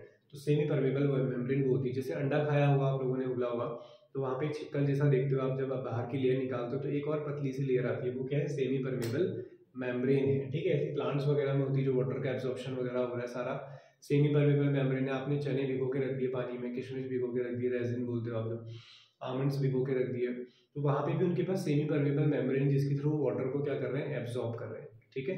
तो उन्हें हम बोलते हैं सेमी परमेबल मेम्ब्रेन। अब हम क्या करना चाहते हैं ना बेटा, अब ऑस्मोटिक प्रेशर क्या होता है, ये तो हो गई ऑस्मोसिस। ऑस्मोटिक प्रेशर, हम चाहते हैं कि flow of solvent through solvent to solution, through dilute to concentrated, lower to higher, ये प्रोसेस रुक जाए, सॉल्वेंट का फ्लो लोअर कॉन्सेंट्रेशन से हायर कॉन्सेंट्रेशन की तरफ क्या हो जाए, स्टॉप हो जाए। तो हमें बाहर से कितना एक्स्ट्रा प्रेशर लगाना पड़ेगा। एक्स्ट्रा क्यों मैं बोल रहा हूँ, क्योंकि बाहर से प्रेशर तो लग ही रहा होगा, एटमॉस्फेरिक प्रेशर तो लग ही रहा है। तो external extra applied pressure, external extra applied pressure which can stop the process of solvent to flow from lower concentration to higher concentration. तो एक्स्ट्रा एक्सटर्नल लगाया गया प्रेशर जो फ्लो ऑफ सॉल्वेंट को रोक सके लोअर कॉन्सेंट्रेशन से higher concentration की तरफ जाते हुए, तो उसी एक्स्ट्रा एक्सटर्नल प्रेशर को बोला जाता है ऑस्मोटिक प्रेशर, जिसे दिखाया जाता है पाई से, और पाई डायरेक्टली प्रोपोर्शनल होता है concentration of solute, pi is equal to C R pi V, हाँ ठीक है। तो यहाँ से ये फॉर्मूला निकल के आता है फिर pi is equal to CBRT। ये थोड़ा सा टफ लग रहा होगा, थोड़ा सिंपल करते हैं। कॉन्सेंट्रेशन क्या होता है, number of moles upon volume. तो फॉर्मूला बन गया pi V is equal to nRT। तो अब इस फॉर्मूले से तो तुम लोग फेमिलियर हो ना, जैसे आइडियल गैस इक्वेशन होती है PV is equal to nRT, pi is equal to CRT याद कर लो, और pi V is equal to nRT। n है number of moles of solute. Clear हुआ? तो ये हमारे पास हो गया ऑस्मोटिक प्रेशर। अब ऑस्मोटिक प्रेशर समझ लिया, ऑस्मोसिस समझ लिया, अब एक होती है रिवर्स ऑस्मोसिस। रिवर्स ऑस्मोसिस का एक एप्लीकेशन है प्यूरिफिकेशन ऑफ वाटर। तो हमारे पास क्या है, एक सेटअप बनाते हैं हम। हमारे पास ये है सेमी परमेबल मेम्ब्रेन, यहाँ पर है सॉल्वेंट, प्योर सॉल्वेंट, यानी कि यहाँ पर शुद्ध पानी रखा है आपने, प्योर वाटर, और यहाँ पर है सेलाइन वाटर, नमक वाला पानी, समुद्र वाला पानी, सी वाटर। ठीक है, सेलाइन वाटर। तो बेटा नॉर्मल जो प्योर वाटर है वो आपका लो कॉन्सेंट्रेशन वाला हुआ, जो सेलाइन वाटर है वो कैसा हुआ, हाई कॉन्सेंट्रेशन वाला। अब बीच में लगा दिया आपने SPM, सेमी परमेबल मेम्ब्रेन। ठीक है, ये सेमी SPM लगा दिया। फ्लो कहाँ से कहाँ होगा वाटर का, लोअर कॉन्सेंट्रेशन से हायर कॉन्सेंट्रेशन। आपने एक्स्ट्रा प्रेशर लगा दिया, आपने एक्स्ट्रा प्रेशर लगाया तो उससे क्या होगा, एक्सटर्नल एक्स्ट्रा प्रेशर लगाया जिससे प्रोसेस को क्या करा जा सके, रोका जा सके। इसका मतलब अब जो पानी है वो लोअर कॉन्सेंट्रेशन से हायर कॉन्सेंट्रेशन की तरफ नहीं आ रहा होगा, पानी रुक गया। अब मुझे क्या करना है, तो मैंने पाई लगाया ऑस्मोटिक प्रेशर, तो मैंने थोड़ा एक्स्ट्रा प्रेशर और लगा दिया। अब एक्स्ट्रा प्रेशर लगाने से क्या होगा, फ्लो उल्टा हो जाएगा कि यहाँ नमक वाले पानी यानी कि हायर कॉन्सेंट्रेशन से पानी कहाँ आने लगेगा, लोअर कॉन्सेंट्रेशन। तो बेटा क्या होगा, नमक यहीं रह जाएगा और पानी यहाँ आने लग जाएगा। तो प्योर वाटर के पास यहाँ से भी पानी प्योर निकल कर आएगा। तो इससे क्या हुआ, फिर प्यूरिफिकेशन ऑफ वाटर, नमक अलग और पानी अलग। तो इसी यही एप्लीकेशन है purification of water. In short इसे हम RO बोल देते हैं, सुना होगा RO। ठीक है, तो रिवर्स ऑस्मोसिस। तो ये कहानी है ऑस्मोसिस की। ऑस्मोसिस के एप्लीकेशन दुनिया भर के आप लोगों ने सुने हुए हैं। एक न्यूमेरिकल पर्पस से एक बात याद रख लेंगे, आइसोटोनिक। आइसोटोनिक का ऐसा मतलब है कि दो लिक्विड्स का ऑस्मोटिक प्रेशर क्या हो, सेम हो। तो उसे हम बोल देंगे π1 इज इक्वल टू π2। ऐसा तभी हो सकता है जब दोनों की कॉन्सेंट्रेशन क्या आ रही हो, सेम आ रही हो, तभी उनके बीच में कोई फ्लो नहीं होगा। अगर दोनों की कॉन्सेंट्रेशन सेम है ना, दोनों तरफ सेलाइन वाटर ही होता तब थोड़ी होता फ्लो, दोनों तरफ प्योर वाटर होता तब थोड़ी होता फ्लो। तो कॉन्सेंट्रेशन अगर सेम हो तो ऐसे सोल्यूशन को हम बोलते हैं आइसोटोनिक। ऐसे ही हाइपोटोनिक होता है और हाइपरटोनिक, जिसका ऑस्मोटिक प्रेशर कम है किसी दूसरे के कंपैरिजन में तो वो हाइपोटोनिक है, और जिसका ज़्यादा है वो कैसा है, हाइपरटोनिक है। ठीक है, इसी के बेसिस पे कुछ एग्जांपल ऐसे होते हैं कि मान लीजिए कि आपने रेजिन ली, ठीक है, किशमिश को आपने पानी में डाला, तो हमारे पास था नॉर्मल वाटर। तो नॉर्मल वाटर में आप लोग क्या देखते हो, किशमिश क्या कर जाती है, स्वेल कर जाती है, क्योंकि किशमिश के अंदर यानी कि रेजिन के अंदर का जो लिक्विड है वो बहुत ज़्यादा कॉन्सेंट्रेटेड है। अंदर कॉन्सेंट्रेशन हाई है, बाहर कॉन्सेंट्रेशन कम है। फ्लो कहाँ से कहाँ होता है, हमेशा लोअर कॉन्सेंट्रेशन से हायर कॉन्सेंट्रेशन। तो किशमिश के अंदर कॉन्सेंट्रेशन बहुत ज़्यादा है, बाहर कॉन्सेंट्रेशन बहुत कम है। तो लो से हाई, तो पानी कहाँ जाएगा, अंदर, तो किशमिश स्वेल कर जाएगी, फूल जाएगी। लेकिन अगर मैं उसे नमक वाले पानी में डालूँ, खूब ज़्यादा नमक वाले पानी में उसे हमने डाल दिया, तो क्या होगा, अब बाहर की कॉन्सेंट्रेशन हाई हो गई, रेजिन के अंदर की कॉन्सेंट्रेशन कम हो गई, तो अंदर से लिक्विड कहाँ आएगा, बाहर, हमारी किशमिश और श्रिंक हो जाएगी, सिकुड़ जाएगी। क्लियर हुआ? यही लॉजिक सब में लगा सकते हो। आपसे बोले कि RBC, रेड ब्लड सेल्स को हमने सॉल्टी वाटर में रख दिया या हायर कॉन्सेंट्रेशन सॉल्यूशन में रख दिया, तो क्या होगा कि जो सेल्स हैं वो स्वेल कर जाएंगे या श्रिंक कर जाएंगे। तो अब इस हिसाब से आप आंसर सबके कर सकते हो। ठीक है, अब हमारे पास लास्ट आता है वॉन ट्रॉप factor, abnormal molar mass. Then हमारा चैप्टर पूरा कंप्लीट हो चुका होगा। चलिए बेटा, तो थोड़ा सा पेशेंस और दिखाएंगे। अब लास्ट टॉपिक हमारे पास बचा है, ठीक है, थोड़ा सा पेशेंस हम भी दिखाएंगे। अब हम भी बहुत थक चुके हैं, ठीक है, कॉन्टिन्यूस काफ़ी लेक्चर लंबा हो गया है। तो सबसे पहले मैं बात करता हूँ बेटा एबनॉर्मल मोलर मास की। एबनॉर्मल मोलर मास, और न्यूमेरिकल्स हम नेक्स्ट लेक्चर में कर रहे होंगे, ठीक है। उसी वीडियो का लिंक आप लोगों को इस वीडियो के लिंक डिस्क्रिप्शन बॉक्स में मिल जाएगा, ठीक है। तो एबनॉर्मल मोलर मास नहीं मिला होगा तो एक दिन का वेट कर लेना।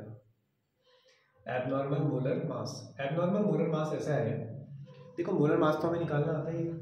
मैंने आपसे कहा कि बेटा CH3COH का मोलर मास निकालो, आपने कहा सर कार्बन का मास होता है 12, 3 और 4 हाइड्रोजन है और अगेन एक कार्बन है, 2 ऑक्सीजन है 32, तो मास आ गया शायद 60 ग्राम पर मोल आ गया।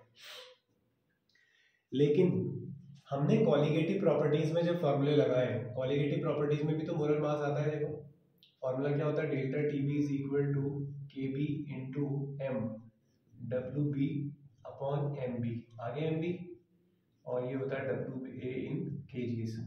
तो यहाँ पे भी तो मॉलिक्यूलर मास है। इस फॉर्मूले से निकालता हूँ अगर मैं, तो अगर वो आ गया कितना 120। अब ये क्या बात हुई, मैंने एसिडिक एसिड डाला था, इस फॉर्मूले से मोलर मास अलग आ रहा है, इस फॉर्मूले से अलग आ रहा है, तो यहाँ पे क्या हुआ, तो बेटा ऐसे ही मोलर मास को क्या बोलते हो, एबनॉर्मल मोलर मास। तो सर ऐसा जादू हुआ कैसे, सर ये मैजिक हमें भी बताइए। अगर कोई कंपाउंड जो भी आप ऐड कर रहे हो, कोई सॉल्यूट सॉल्यूशन में जाकर एसोसिएशन कर जाए, जुड़ जाए, या फिर क्या कर दे बेटा, डिसोसिएशन कर दे, तो हमारे पास मोलर मासेस में ऐसे अनएक्सपेक्टेड चेंज देखने को मिल जाते हैं। गलती कुछ नहीं हुई है, बस कुछ समझने में थोड़ा सा कुछ मिस हुआ है।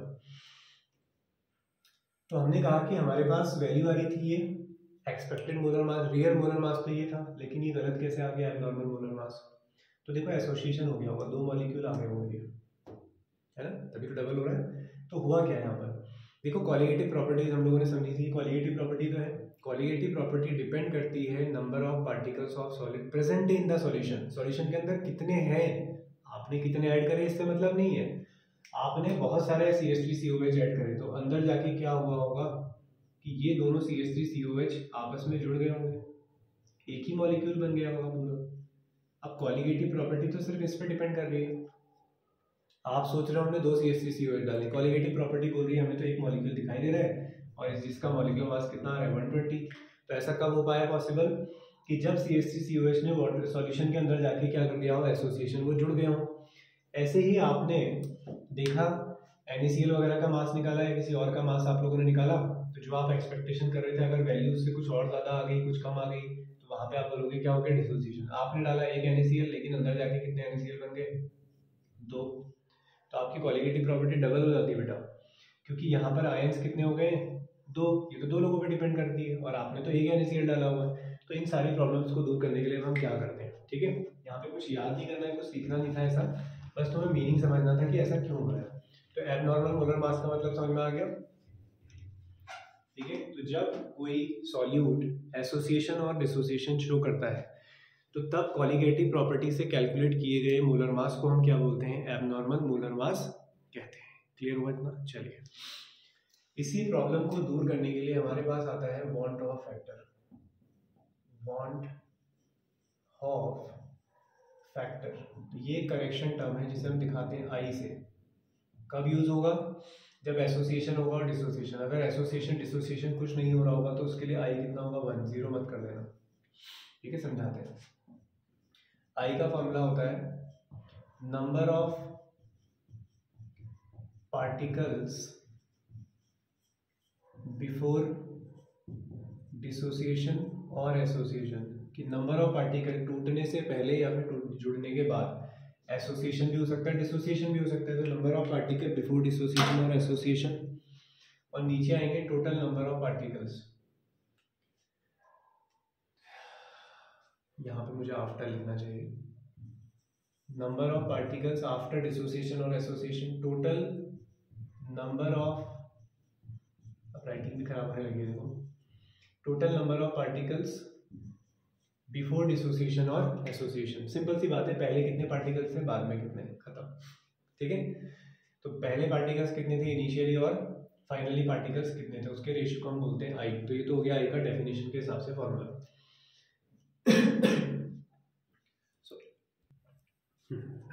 चलिए देखते हैं। तो अब हमारे पास है आई, तो पार्टिकल एसोसिएट भी हो सकता है, डिसोसिएट भी होता है। सर हम करेंगे क्या फिर उस टाइम पे जब पार्टिकल एसोसिएट हो रहा होगा, डिसोसिएट हो रहा होगा, तो समझते हैं want of factor for strong electrolyte. अगर आपके पास जो सॉल्यूट ऐड कर रहे हो वो एक इलेक्ट्रोलाइट है और कैसा है, स्ट्रॉन्ग इलेक्ट्रोलाइट की खास बात क्या होती है, जितने पार्टिकल्स आपने डाले सब टूट जाएंगे। आपने 10 NaDl डाले तो 10 के 10 NaCl ब्रेक हो जाएंगे, तो एक स्ट्रॉन्ग इलेक्ट्रोलाइट ले लेते हैं NaCl। इलेक्ट्रोलाइट मतलब जो आयनाइज होते हैं। तो ये डिसोसिएशन का केस चल रहा है, ठीक है। तो इस टाइम पे आई हम कैसे निकालेंगे, NaCl is equal to Na positive plus Cl negative. Number of particles कितने हैं बेटा यहाँ पर, वो है 2। तो बेटा वही आपका वन टॉन फैक्टर होगा। I इज इक्वल टू क्या आ जाएगा 2। कहाँ पे लगाना है, कैसे लगाना है वो बात करते हैं, पहले I निकालना सीख लेते हैं। तो NaCl दिया मैंने एक स्ट्रॉन्ग इलेक्ट्रोलाइट, 100% डिसोशिएट हो गया होगा। जितने मॉलिक्यूल्स बने, कितने मॉलिक्यूल बने 2 मॉलिक्यूल्स, तो नंबर ऑफ पार्टिकल्स हैं 2। वही इसका क्या होगा, n फैक्टर होगा, सॉरी I होगा। तो स्ट्रॉन्ग इलेक्ट्रोलाइट के लिए I कैसे निकाला जाता है, जितने उसके पार्टिकल्स होंगे। एक एग्जांपल और ले लेते हैं, बोलो MgSO4, ब्रेक करो इसे, क्या बनेगा Mg2 पॉजिटिव और SO4 2 नेगेटिव। कितने पार्टिकल्स, 2 और 2 4 मत कर देना, कितने हैं 2 हैं यहाँ पर भी। तो M इज इक्वल टू 2, यही क्या हो जाएगा I। चलो एक और ब्रेक कर लो, Al2SO4 का होल थ्राइस, इसको ब्रेक करिए जरा। एल्यूमिनियम की ऑक्सीडेशन स्टेट +3, SO4 की अगेन -2। कितने एल्यूमिनियम है 2, कितने SO4 है 3, नंबर ऑफ पार्टिकल्स 5 आ गए। तो I कितना आ जाएगा 5 आएगा। क्लियर हुआ। तो I निकालना आता है तुम्हें किसके लिए, स्ट्रॉन्ग इलेक्ट्रोलाइट के लिए। अब सर अगर वीक इलेक्ट्रोलाइट होगा, डिसोसिएशन का ही केस बता रहा हूँ पहले, ठीक है। अगर वीक इलेक्ट्रोलाइट होगा सर पूरा टूटता नहीं होगा, तो हमें बताना पड़ेगा कि कितना टूटेगा, ठीक है। तो डिसोसिएशन का केस पढ़ रहे हैं, मैं यहाँ पे लिख देता हूँ।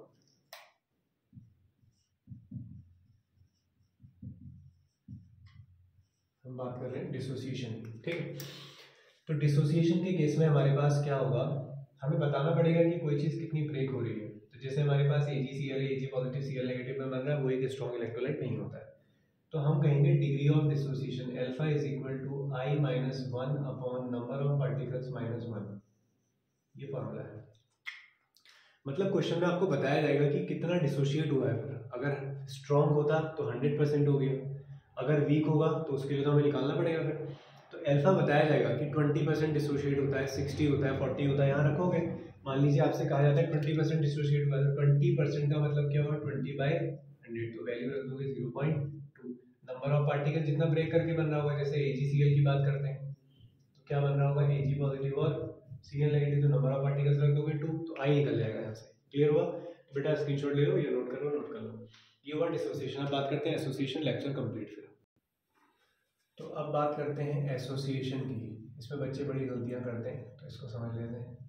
एसोसिएशन, अगर कंपाउंड क्या करता हूँ, एसोसिएशन करता हूँ, मतलब आपने CH3COH ऐड किया, कितने CH3COH ऐड कर दिए 2, वो जाके जुड़ जाए दोनों, तो पूरा एक पार्टिकल बन गया। 2 डाले थे 1 हो गए, यानी कि हाफ हो गया ना एक तरह से। 1 डालते तो 1/2 हो जाता। तो डिग्री ऑफ एसोसिएशन को भी अल्फा से दिखाया जाएगा। उसके लिए फॉर्मूला होता है I - 1 upon number of particles, sorry 1 upon number of particles -1। ये फॉर्मूला है बेटा। डिसोसिएशन के लिए क्या है, alpha is equal to I - 1 upon number of particle m-1। यहाँ पे 1/m-1, और ये क्या है, नंबर ऑफ पार्टिकल्स बने कितने हैं वो नहीं, नंबर ऑफ पार्टिकल एसोसिएटेड, कितने जोड़े गए हैं आपस में। कितने जोड़े थे आपने 2, तो 1/2 हो जाएगा। समझे। Alpha is equal to I - 1 upon 1 upon m-1। अब यूज कहाँ पे करना है, जितनी भी क्वालिटेटिव प्रॉपर्टी तुमने पढ़ी ना, relative lowering in vapour pressure is equal to mole fraction of solute, ठीक है, उसको भी I से मल्टीप्लाई करोगे। आपने पढ़ा delta TB is equal to KB into M, उसको भी I से मल्टीप्लाई करोगे। आपने पढ़ा depression in freezing point, delta TF is equal to I into KF into M, इसको भी I से मल्टीप्लाई करोगे। आपने पढ़ा pi V is equal to nRT, इसे भी आप I से मल्टीप्लाई कर रहे होंगे। तो सर पहले वाले फॉर्मूले गलत होंगे, बिल्कुल नहीं। कब करोगे ऐसा, जब क्या होगा, डिसोसिएशन या एसोसिएशन को। तो क्वेश्चन में आपको पता चल रहा होगा कि एसोसिएशन हो रहा है या फिर डिसोसिएशन हो रहा है। तो एसोसिएशन में क्या हो जाता है, नंबर ऑफ पार्टिकल्स कम हो जाते हैं। तो हमारे पास आई जो आता है वो लेस देन 1 आता है। समझ गए? एसोसिएशन में पार्टिकल्स क्या हो जाते हैं? कम।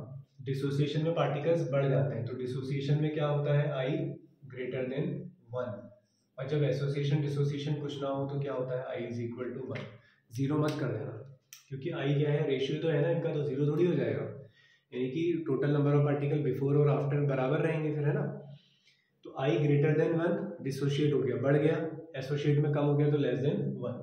तो ये कहानी रही। तो ये फॉर्मूला में मल्टीप्लाई कर लोगे जहाँ पे एसोसिएशन और डिसोसिएशन की बात चल रही होगी। बाकी सारा आइडिया तो मैं आपको नेक्स्ट लेक्चर में दे ही रहा हूँ, क्योंकि वहाँ पे हम सभी टॉपिक्स के न्यूमेरिकल डिस्कस कर रहे होंगे जो हमारे बोर्ड एग्जाम के पॉइंट ऑफ व्यू से बहुत ज़्यादा इंपॉर्टेंट रहेंगे। तो चलिए मिलते हैं फिर नेक्स्ट लेक्चर में।